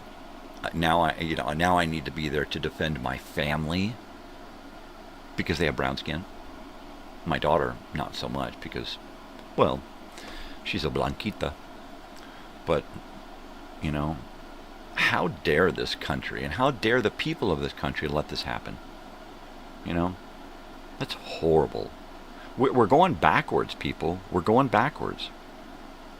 We keep, you know, it used to be that we were actually starting to make a difference. And then everybody gave into the bullshit and just let the powers that be just run amok. And now we got no rights at all, you know. And people are all for it. Yay, no rights. And then somebody tries to say, hey, we got rights, and they slap them down, put cuffs on them, and drag them off.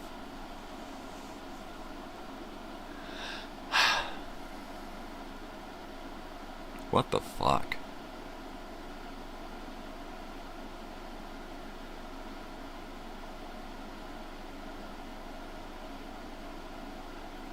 I've seen some horrible shit in my life, right? But this is just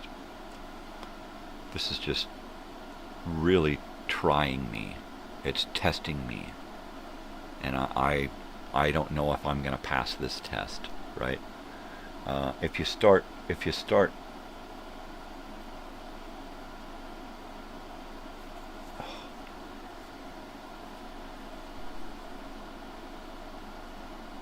don't poke the bear, people.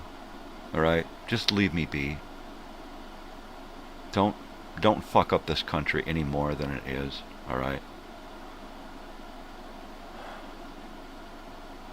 I don't want to be that guy. All right? I don't want my last actions on this fucking planet to be a lesson. Right? Because I will if, you know, don't tell me that I'm dying tomorrow, because I'll go out today and teach this world a fucking lesson. You know, because at that point I will have nothing left to fucking care about, right? Sure, there's that, but at the same time, am I just going to go quiet? No, fuck that. I'm not going to go out quietly. You know, don't tell me that I'm dying, because I'll let the world know where they're fucking up, and I'll let them know right to their fucking face.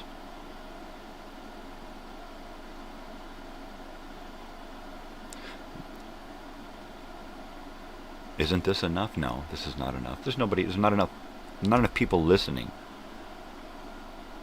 You know, and mostly people don't want to listen. People don't care.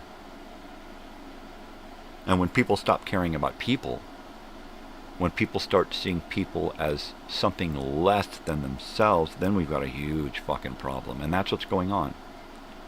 You know? They're trying to round up the lesser people and get rid of them. And there's no such a thing. There should be no such a thing as illegal. You know? You can't make living illegal, right? You can't make trying to save yourself and exist freely illegal. You know?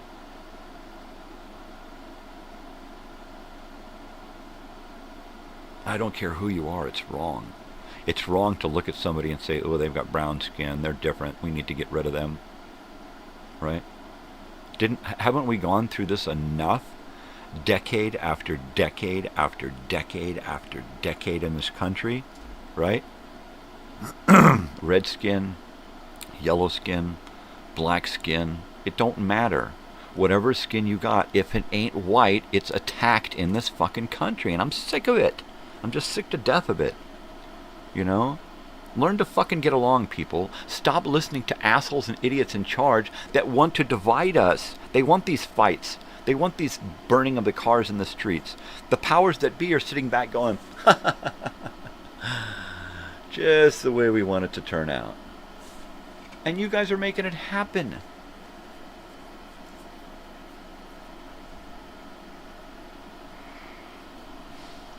How dare this country?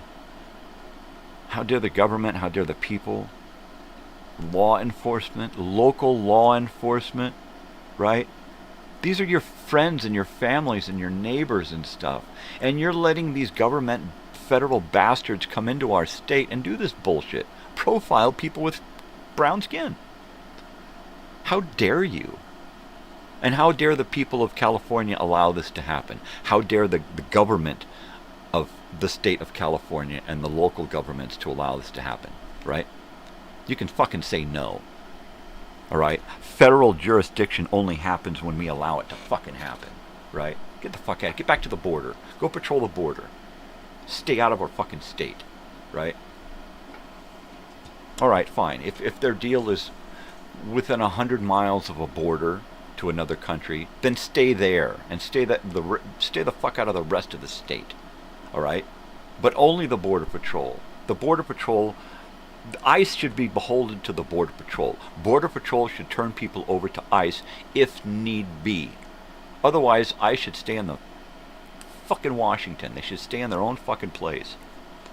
Running around the country making everybody feel like, you know, oh my God, the world's coming to a fucking end.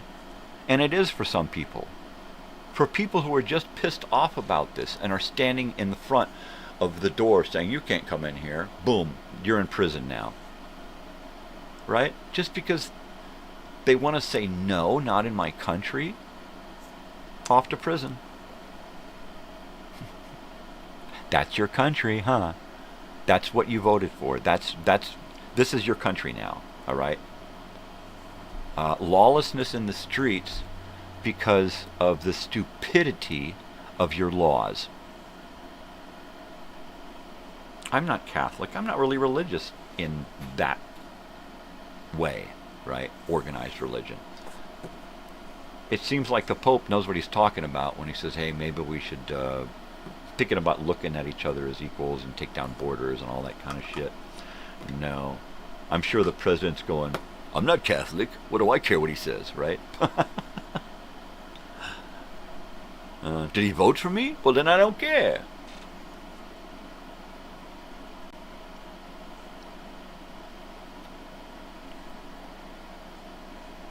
I gotta heat this up. I could just burn a hole into it, you know, with my eyes at this point. I am so fucking pissed off. The weak spine that this country has toward its own government, our government. We made this government. It's for us. By the people, for the people, not by itself, for itself. And that's what we've allowed to happen. So much so that we're scared. We're afraid to do anything against our own government. Right?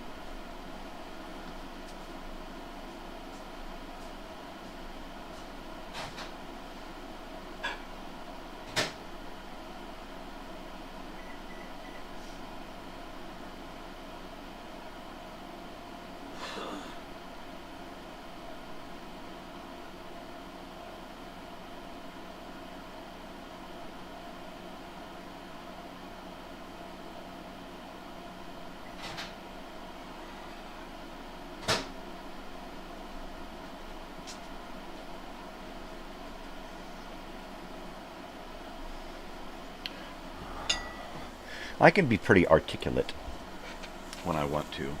I can speak circles around most people when I want to. Okay?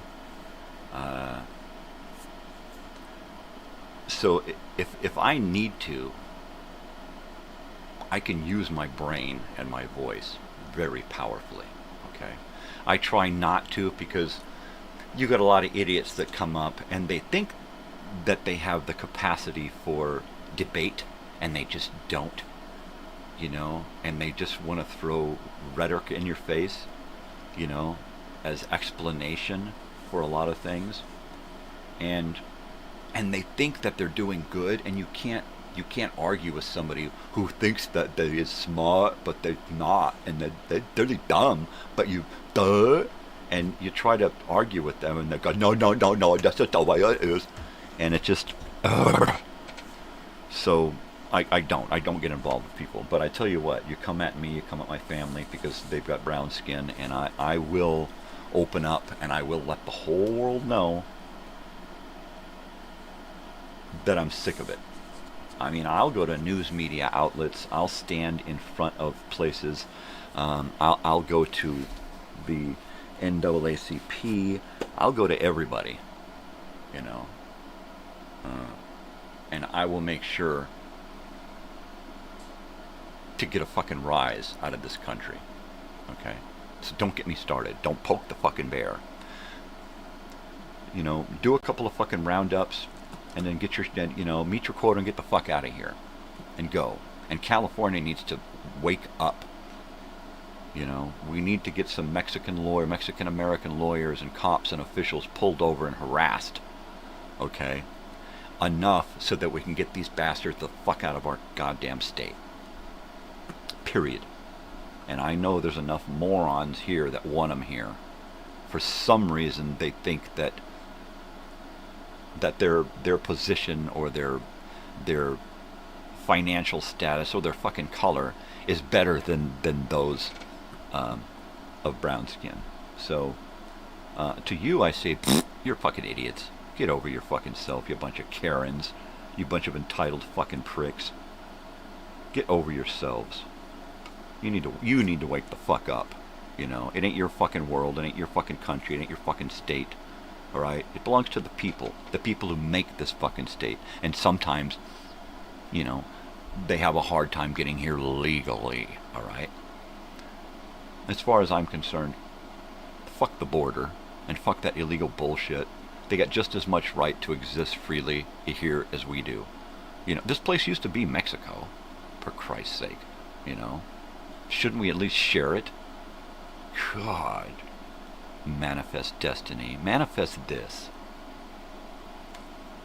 Just fucking, it just irks me, you know. You got, you know, 10th generation Californios here, right? Who are getting harassed by the police because they got brown skin. They're getting harassed by ICE and all these other fucking bastards because of the color of their skin, right? Just please let it go so far as to harass attorneys and cops and officials and politicians and stuff who have brown skin. Please. I want this to happen because I want them to learn their fucking lesson. Get your federal fucking ass out of my state. We don't want you here. If we want you here, we'll ask for you. You can't just bully your fucking way in, alright? Apparently they can, because we allow it to happen. We let them fucking do whatever the fuck they want now. Because we're scared little Americans who have to have our asses wiped and our little noses rubbed because we're so scared. What are we gonna do? We need a big giant wall. We need this. Oh my gosh. Our country. Nobody's taking care of the fucking country. Infrastructure fucking falling apart.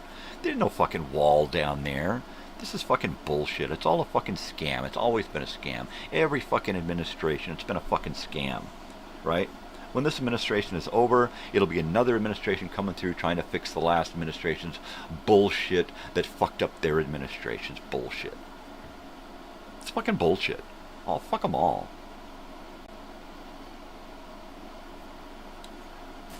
Vote them all out. Get them all out of there. You want to protest? Go to Washington and protest. Go there, you know. Go there and do what you're doing in LA. Go there and do that, all right? Because that's where the fucking problem is. LA? You know? Come on. That's your home. You're doing that shit to your own fucking home. Didn't we get enough of this? Every decade or so, we get a bunch of idiots who rise up and burn their own fucking city. We're doing good, huh? No, you're fucking idiots. Did your mother teach you better than that? You obviously didn't learn it better in school. You probably weren't there most of the fucking time. Yeah, you know, if you're going to go there and try to defend your right to be in America, then wave the American flag and protest peacefully. If you're going to act like fucking idiots, go to your own country and try to change there. Got to do that in your own country and see if you get away with it, right? Nope. Because they wouldn't. They'd get fucking shot down on the goddamn streets and they know it. You know? And at the same time, the fuck are you doing in this goddamn country treating people like that? Rounding up people, putting kids in cages, tackling people in their fucking goddamn church and their streets. You know, all they want to do is go out and get some milk and bread and they get fucking tackled. You know? Give me a break. Give me a fucking break.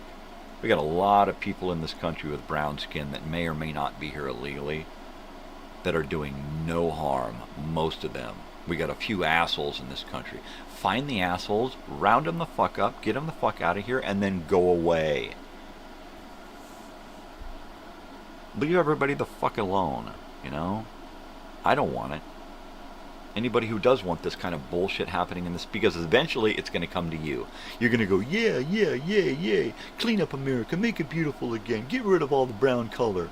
And then it's going to hit you somehow, some way. It's going to come back to you and you're going to be fucked. I wish we didn't really vote that way. I wish that didn't happen. My kids are awfully depressed. Their nannies are gone. My kids, you know, my wife is depressed because 3 of her best friends have been deported, you know. And 2 of them were born here, right? I mean, come on. It's coming down to bullshit. It's coming down to some stupid fucking game. You know, and the idiots who are playing this fucking game. Come on. Come on. Really?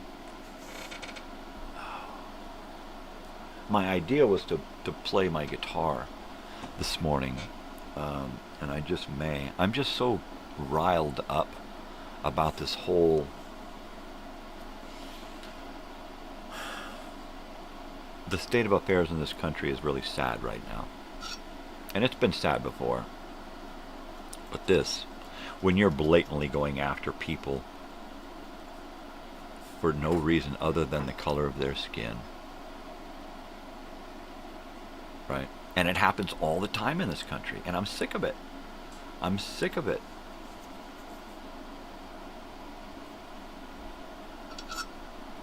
You know, I was there in the 70s and 80s having to see the mistreatment of blacks, African Americans here in my own state, right there, whether it was in school or in the neighborhood or on TV or anywhere, right? Total misjustice. And then you see it with the Asian American population, the Vietnamese, the Korean, Chinese Americans, Japanese Americans, right? You see all of that.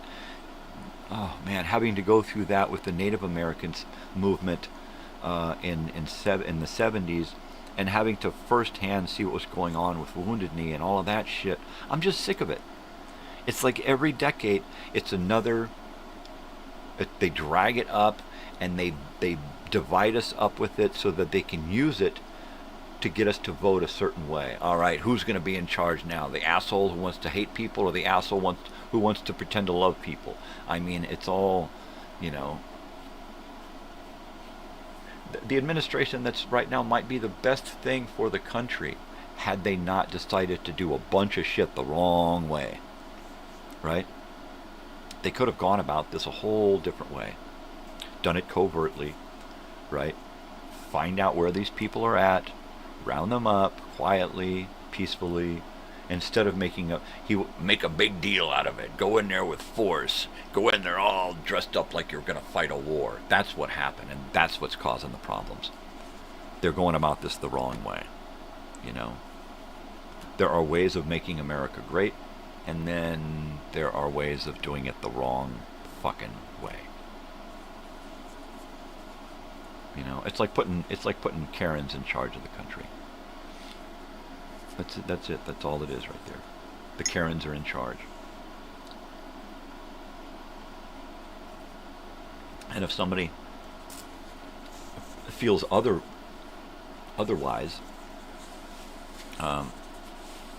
you're more than welcome to voice your opinion.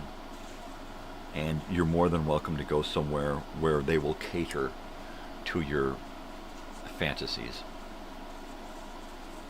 I won't do that. This is reality. This is a reality show. It's the realest reality show there is. Because I don't give a shit, and I won't pull any fucking punches. You know?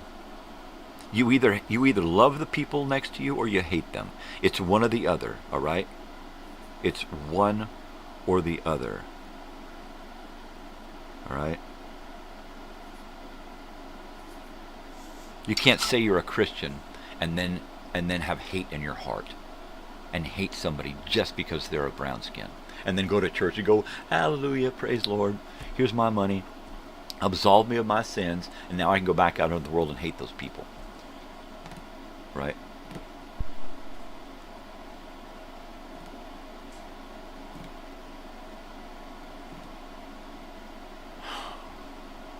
Something has got to give. People have got to change.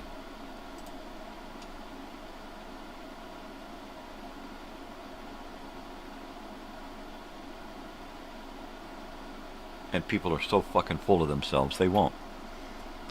They're so fucking headstrong and so ridiculously impressed with their own bullshit that they don't have to think about anybody else. You know?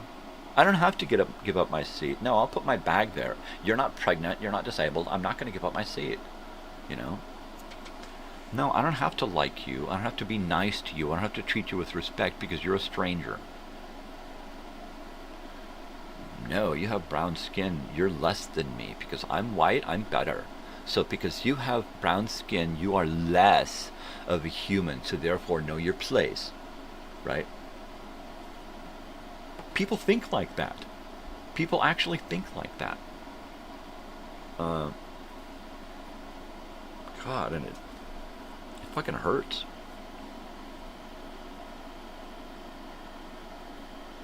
You're not just making white people look bad, you're making the human race look bad. Alright? I don't just hate white people over all of the bullshit that's going on. I pretty much hate all of humanity for allowing the bullshit to continue. As the human race, we're smarter than this. We should be above all of the bullshit that's going on, right? We're able to connect to each other via these stupid fucking devices. Can't we all get together and just decide, you know what, enough is enough? You know, I'm going to do the same or act the same. It's okay. You know? And once we learn that, and we learn that it's okay to be different, then, which is some of the stuff that we should have learned the first in school. Those should be the first lessons. How to love each other, how to take care of each other, how to get along, how to embrace our differences, you know. But no. They use it against us every single fucking day. You turn on the news, using it against us. Even the news, right, isn't the news anymore. It's just entertainment. The way they deliver each line of the news. They're trying to get emotion out of you, right? And it used to be not like that. The newsman used to come on and he used to deliver the news frankly and distinctly. This is the news. Today this happened. And that's all I'm going to say about it. I'm not going to put my personal views into it. They don't do that anymore. I think this is really messed up. It's not the View. You don't have to have this fucking bullshit on, you know. It's like you get two regular broadcasters together. Just one up there. And they start spouting off their own personal... Yeah, shut up. Give me the fucking news and move on. You can fit more news into this program if you shut the fuck up and just deliver the news. But no, I got to hear your personal views so that your station, right, your network can then sway a whole bunch of people to think a certain way for your help to the administration, whatever that administration is, right? I'm sick of it. I'm sick of all of this fucking collusion, right? And then the lies upon lies upon lies, and the hate and the deception and the lies and the you know, let's get the division. We need to divide these people. How can we do that? Well, let's tell them to hate each other over this. Well, yeah, but that's pretty ridiculous. So they'll go for it.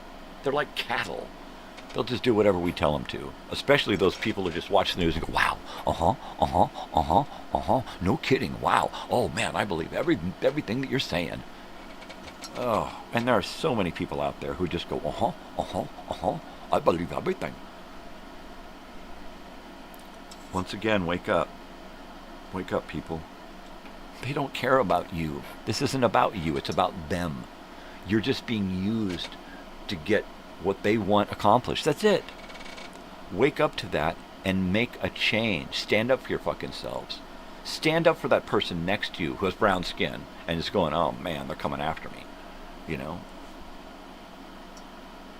That's fucked up. That's so fucked up.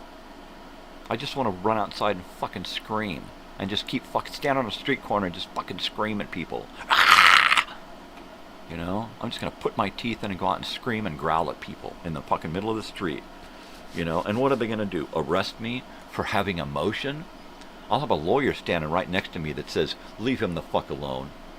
He's allowed to stand on the street and scream if he wants to. It's not illegal to show emotion.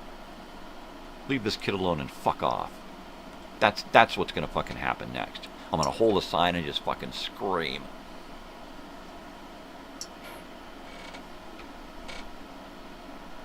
And I'm about ready to write all over my van. You know, like those guys who used to write those religious texts and stuff. You know, Psalm this and, you know, Ezekiel that and shit. No, I'm going to write, you know, how dare you. I'm going to put the Bill of Rights on my van, you know. The original Bill of Rights. How dare you corrupt this? Right, the Constitution. How dare you corrupt this? You know. How dare you allow our government, by the people, for the people, to do what the fuck they want with us. Fuck you. God, I'm so sick of fucking mealy-mouthed little fucking cattle Americans who think that they're doing good. I'm going to follow everybody into oblivion and I'm doing great. And anybody who ain't following me, I'm going to kill them. I'm going to hate them. I'm going to round them up, put them in a pen. Because they ain't like me. They ain't white. They don't think like me. And they ain't greedy, so fuck them. You go to the poorest person with brown skin, and they will be the first to help you, give the shirt off of their back, the last of their food, to help you in any possible way they can, with no required remuneration at all. They're just doing it because that's the way they are, right? Ain't too many white people like that anymore. You know, I can't just go up to the average white person on the street and ask for help. All right? Not looking like I do. I can go up to the average Mexican-American person on the street and ask them for help, and I'm going to get it like that. No judging at all whatsoever. I'm 56 years old. Look at my pictures on my channel, okay? I have been unacceptable by society most of my life. So I know exactly what I'm talking about when it comes to discrimination, okay? I've been discriminated against my whole fucking life. And when I say that what is going on in this country right now is bullshit, I know with what I speak. So fucking listen to me now.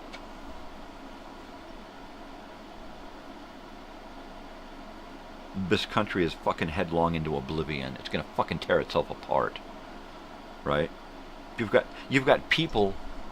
You're dividing families. You're dividing cities, towns, right down to the core. You're dividing communities in half. For or against. Yeah, let's get rid of all the brown skins that don't belong here. And then the others are like, are you kidding me? You're just gonna round people up indiscriminately for the color of their skin and sort it out later? Really? No, we're not doing it that way. Bullshit. That's what you're doing. If you're pulling somebody over because you see they got brown skin, that's what you're fucking doing. You know, the word is, if you have brown skin in this country, stay off of the streets.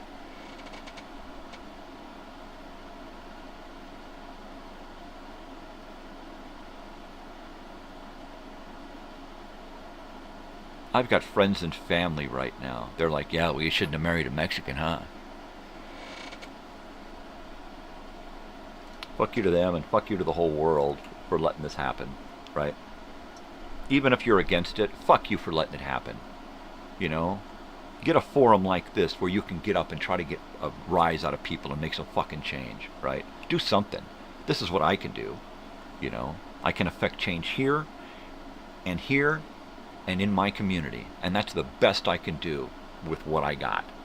You know, if everybody did that, that would be enough. If enough people in each community affected change collectively, we would affect enough change to make this fucking go away. You know, let's roadblock this fucking valley here and not let anybody into this fucking valley who is of the federal fucking government, right? Why not? You can do that, right? It's our town, it's our city, right? If you're just passing through, go on through then. You know, if you're the bad guys, now our government, now, right? Our government's always been the bad guys since they got here, since they rounded up Redskins and killed them, you know, by the hundreds. Yeah, I think they've pretty much proven that the U.S. government is the bad guy in most situations. Most situations. There have been an occasion where we haven't been the bad guy. But mostly, yeah. We got a bunch of idiots in charge, and we're okay with it. We're okay with it. I'm not okay with it. I'm not okay with it at all. Algorithm this. Suck my dick. Suck my dick, DC.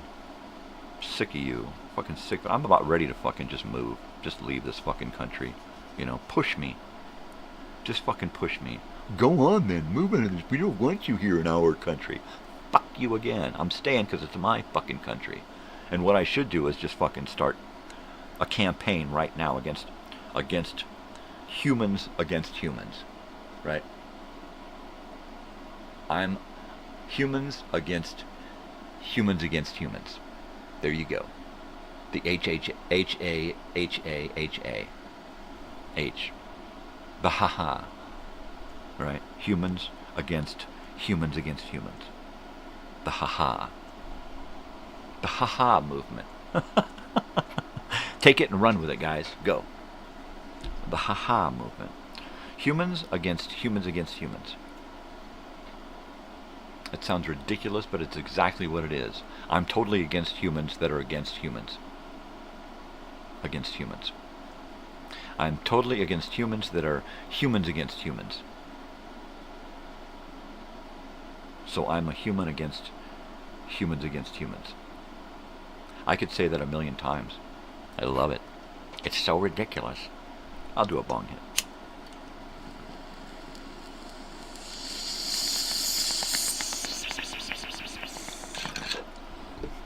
I'm going to wake up the missus in 10 minutes. And then 15 minutes after that, we sign off. And we call it a day.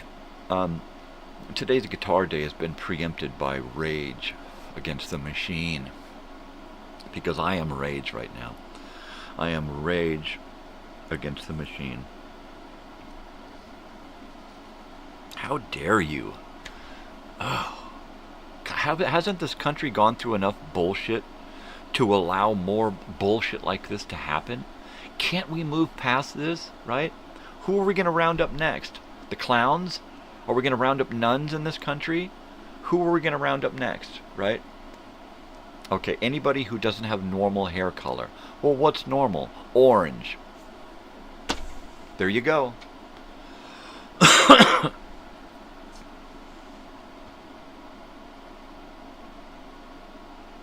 I'm sickened and I'm saddened and I'm enraged. And I don't know what to do anymore. Right? I don't know what to do anymore. Go out on the street corner, hold up a sign that says you're all fucking stupid. I live in a country filled with ignorant fools to let this shit fucking happen. Do you not know that you have a fucking voice? That you have the power? The government has nothing without you. Right? We need half of this country to stop paying their fucking taxes because they don't want to give it to idiots. Right? Round up all of those people. I dare you. Round up all the Democrats who are sick of the Republicans. Round up all the Republicans who are sick of the Democrats. One of those sides just decides to stop paying taxes against the other side, right? See how far that administration gets. That beast that needs to be fed will freak the fuck out. And they will change real quick. Let's get somebody in office who the people like and will offer up more tax money, right? That's what they want. And if we let them know, if we just let them know that we're over this, right? Write letters. Fill that fucking office full of letters. Fill up those answering services. Flood those faxes and those emails, you know. Tell your local state officials that you are sick of this federal bullshit. We didn't invite them here. We don't want them here. We need to get them the fuck out. Period. If we need help from the federal government, we ask for it. If we don't want them here, we tell them to go away. That's how it works. Where did you guys go to fucking school? What did you learn in class? Because I learned that the state supersedes federal unless we're doing something federally incorrect. And you know what? Fuck you. Get out of our state.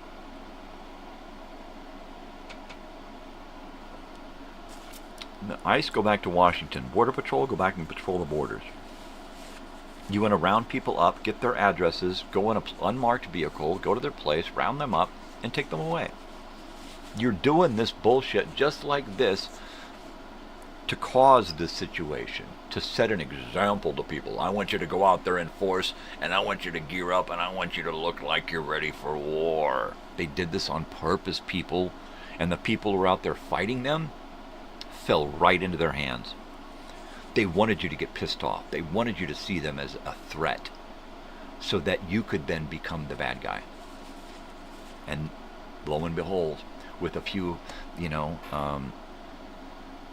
crisis actors in place and bad actors, if you want to use that term, they've done exactly that. They've got you convinced that you going out and doing bad is actually doing good, and it's not.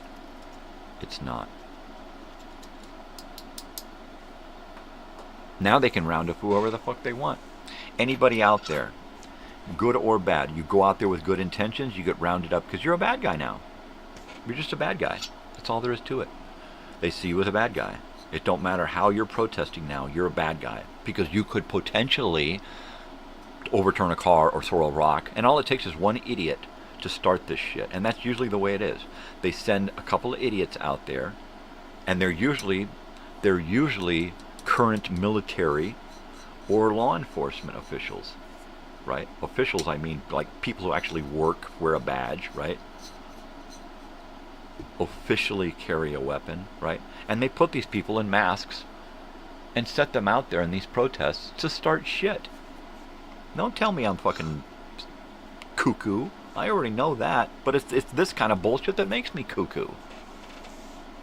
It's no fucking conspiracy. It's not bullshit.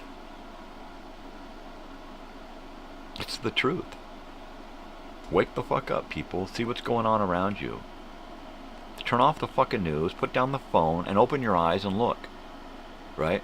Look at what's happening to those people right fucking next to you. Look how they're being treated. These are your neighbors, your friends, your family, your co-workers, right? And you're just going to look the other way. Well, they got brown skin. They should have known better. That's the way it is. Them poor dumb sons of how dare they be born differently, right?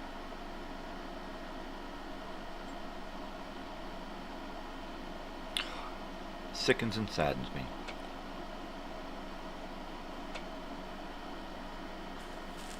It sickens and saddens me. What are you going to do? Not a fucking thing. Get up and do something. Do something for yourself, but do something for somebody else. That means think about the other person. Put yourself in their fucking shoes. Think about what they're going through, how afraid they are right now. And do something about that. Alright? Get off your high fucking horse. Come down off of your high and mighty fucking cloud, pie in the sky fucking bullshit, and think about somebody else. God, how dare you? How dare you and you and you and you and all of you, and how dare me to allow this fucking bullshit to happen? You know? I wish I had 100,000 viewers right now who are listening to me going, yeah, let's make a change, motherfucker. Let's do something. Let's get out and vote right. Let's get out and think. Let's get out and use our fucking heads. Let's just gather together, stand and 8 deep, 100 wide, chained together, and just stay there, and just make them haul us off one at a time. Let's keep them busy that way, because while we're keeping them busy that way, people of brown skin are getting away, right? They're gonna go hide somewhere and fear for their fucking lives because they don't want to get sent back to wherever they're from. right? For whatever reasons, right? How dare you? God, this country just... Wake up, people. Can you not see what they're doing to us? They're dividing us. They're doing this shit on purpose. You're falling right into their hands. You know? If you vote against this, you're playing into their hands. You vote for it, you're playing into their hands. What we need to do is vote people out who think like this. We need to vote people in who give a shit about people first, and the country second, and the government last. Right? If the government weren't such filled with such fucking assholes, we wouldn't need to have such a fucking huge military. And I'm saying that about all governments. People need to get the fucking assholes out of their governments. We get the assholes out and get the good guys together, and we move past this bullshit. Look at news broadcasts for the last 60 years. It's all the same bullshit. Look at the wars for the last 100 years, 150 years. All the same bullshit. We keep fighting the same bullshit. Didn't we free the slaves back in 1865? We were still fighting it in 1965. We're still fighting, you know, civil rights today. We're still fighting equal rights. It don't matter who you are. You are not getting equal rights. And who is at the helm of that decision? Who's making that call? The governments. The governments are keeping us divided. If they keep us divided, we hate each other, then they can get us to vote. Right? When you have no choice but to vote for this asshole or that asshole, it's not a choice. It's not freedom. It's bullshit. Right? We got two parties who are in charge of the country. And there's one small group of people in charge of them. Right? We have no say. I have to go wake up my wife. I'll be right back. Hold on.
Alright, she's yawning. Yeah, back in the 1950s, there was this program on, I think, NBC radio entitled The Wetbacks, and it examined the border, and the reason for calling them wetbacks was because they would swim the Rio Grande River to get to the United States, and they would be arrested with wetbacks, so they were referred to as wetbacks. You just swam across the river, I could see you got a wetback. And that's how that phrase came about, right? And it was a very popular phrase all through my childhood, even though I never knew why they were referred to as wetbacks. I did not know.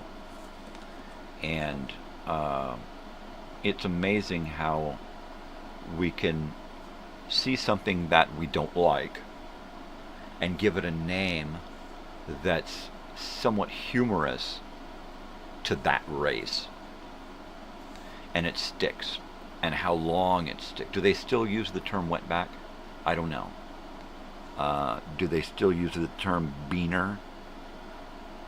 I don't know. I don't go to school. I'm not out in public. I don't work with people anymore. So I don't know what the current state of slang versus race is right now. I imagine it's still pretty horrible when one race is talking about another derogatorily, if that's a word. It is now, I said it. It just, you know, I would work with people who would use the N-word or, you know,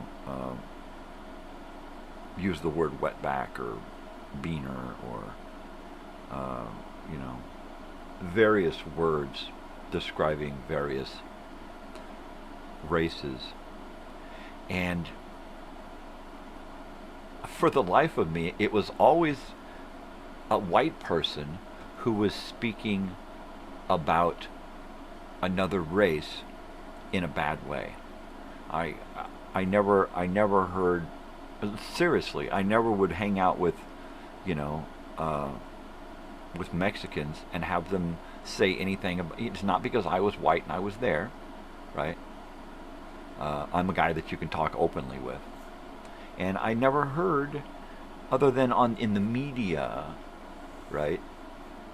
Movies and TV and news and shit, other races talking shit about other races, other than maybe whites, because whites were the guys who would talk shit on other races and would feel that they were better than somebody of less than white skin, something darker or something different, right?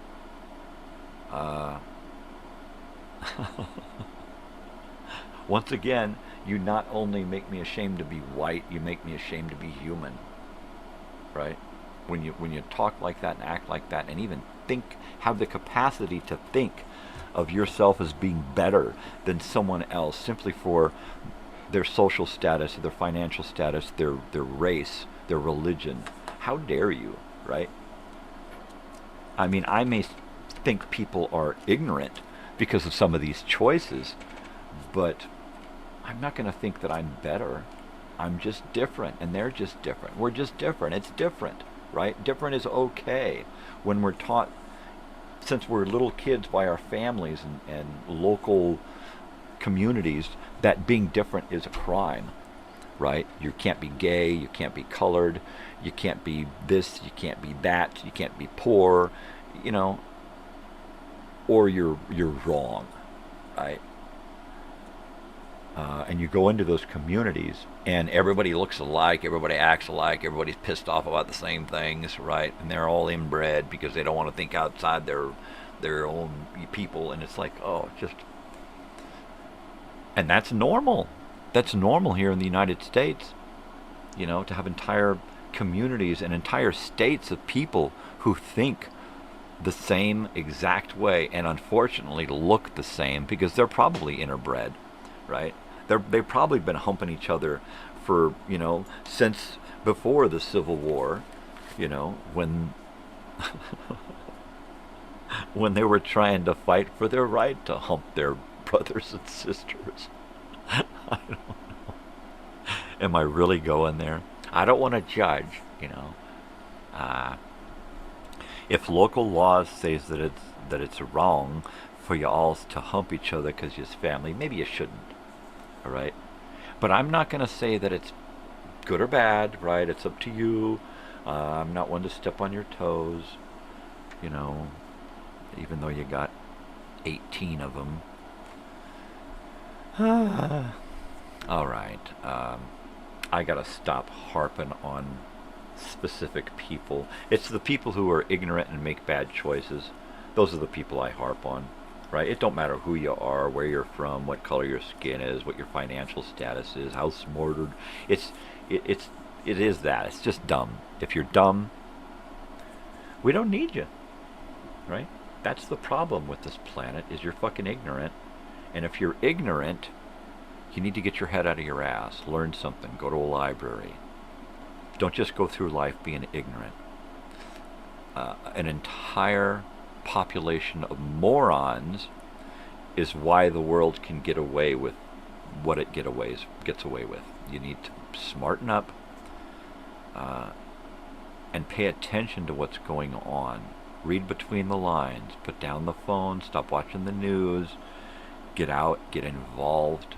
All right? Get out in your community and make a conscious effort to help those around you, regardless of who they are, right? Those are your neighbors. Those are your community members. Those are your family, right? We're all related. It's been genetically proven that we're all related. We're all brothers and sisters. So get off of your high horse, come down out of your fucking fantasy cloud that you're better than everyone, and realize that you're the same. You're just different. That's being human. Knowing full well that you are completely different from the person next to you, but exactly the same. That's a beautiful thing right there. If everybody looked the same and acted the same and was the same, what would be the good in that? That would be pointless. That would be stupid. That would be boring. Is that what you want? You want a whole country filled with fat, ignorant, orange-haired fucking morons. That's what you want, right? Because that's where we're going. We're going to, pretty soon, after we round up all of the brown people, we're going to round up all of the red people, the black people, the yellow people. And if you don't pass a certain color, you know, in this country, we used to have a gauge, an actual color gauge for skin color. So you would be decided what race you were. Are you black? Well, I don't know. Am I black? I don't think I'm black. And they'd look at your skin, right? And you would have to fit. Well, I've been tanning a lot. I've been out in the sun a lot. Yeah, but you should have tanned this way, and you tan this way, so you must have some black in you, boy. It was, we literally had a scale to figure out what color you were in this country. Like it fucking mattered, right? This country has been, it started, so this country supposedly started so that we could all be different and share our differences together, whether they be religion or political or social, whatever, right? And what do? We have fucking completely gone against that with every single race in this country. Every single color in this country, every single person of color in this country has been harassed for one reason or another. The Japanese Americans, right? The Native Americans, the blacks, anybody of Asian descent was pretty much murdered throughout California, right? In the late 1800s, right? There was these riots that struck off, and they were just rounding up Asians and stringing them up, right? And killing them off in multiple cities in California at the same time. Tell me there wasn't something political going on. It all happened at the same time because they wanted to get it knocked down to a certain quota, a certain population. We're getting too many Chinese here. We need to knock them back and tell them who's in charge. And they did, and they killed a bunch off. They wiped out entire communities, all right? And they've done it over and over and over and over again. In the 60s, they had Watts. They burnt down their own fucking community, right? The media and the government convinced them that that was the way to go about doing it. And it happened again in the 70s, happened again in the 80s, happened again in the 90s, right? It just keeps happening over and over and over again. This government only wants white people to succeed, and they'll let a certain amount of those of unwhite, right, succeed just to meet a certain quota to make everything look like the American dream is possible. But it's not. It's not. And they're proving it right now in this country, all right? They're proving it right now. And the people of this country who are letting this bullshit happen, they're letting it happen. And they're going along with it. They're being driven to the state that it's at now, right? Why else would they send these bastards en masse into the biggest city in California dressed for war? Because they want to get a rise out of people. They want the riots, right? And if you're stupid enough to go there and give them exactly what they want, then you're fucking morons. You need to get your head out of your ass. If you're going to be in this country, then protest waving the American flag, or at least have one flag in each hand. All right, I'll give you that. If you're going to have a Mexican flag in your hand and protest the United States, have a United States flag in your hand too. All right, put them both in one hand, join them together, and say we need to come together. Right? Don't go out there saying, yeah, we want to be Americans, but fuck America. Right? I don't get it. And you're stupid for listening. You're stupid for getting riled up and paying attention to the media. You should have known better that this is what they do. This is what the government does. They go out, they get people all pissed off, and then they get us against each other. It happens every fucking time. And every fucking time, the idiots of this country go out there and make us look bad. Right? White people... They not only, the white people that are doing this, not only make the rest of us look bad, the rest of us white people, they make the rest of us humans look bad, all right? This whole thing is fucked up on both sides. Both sides are making stupid mistakes right now, which is going to cause it to get worse. It's just going to get worse. I got one more bong hit here, and then I'm gone.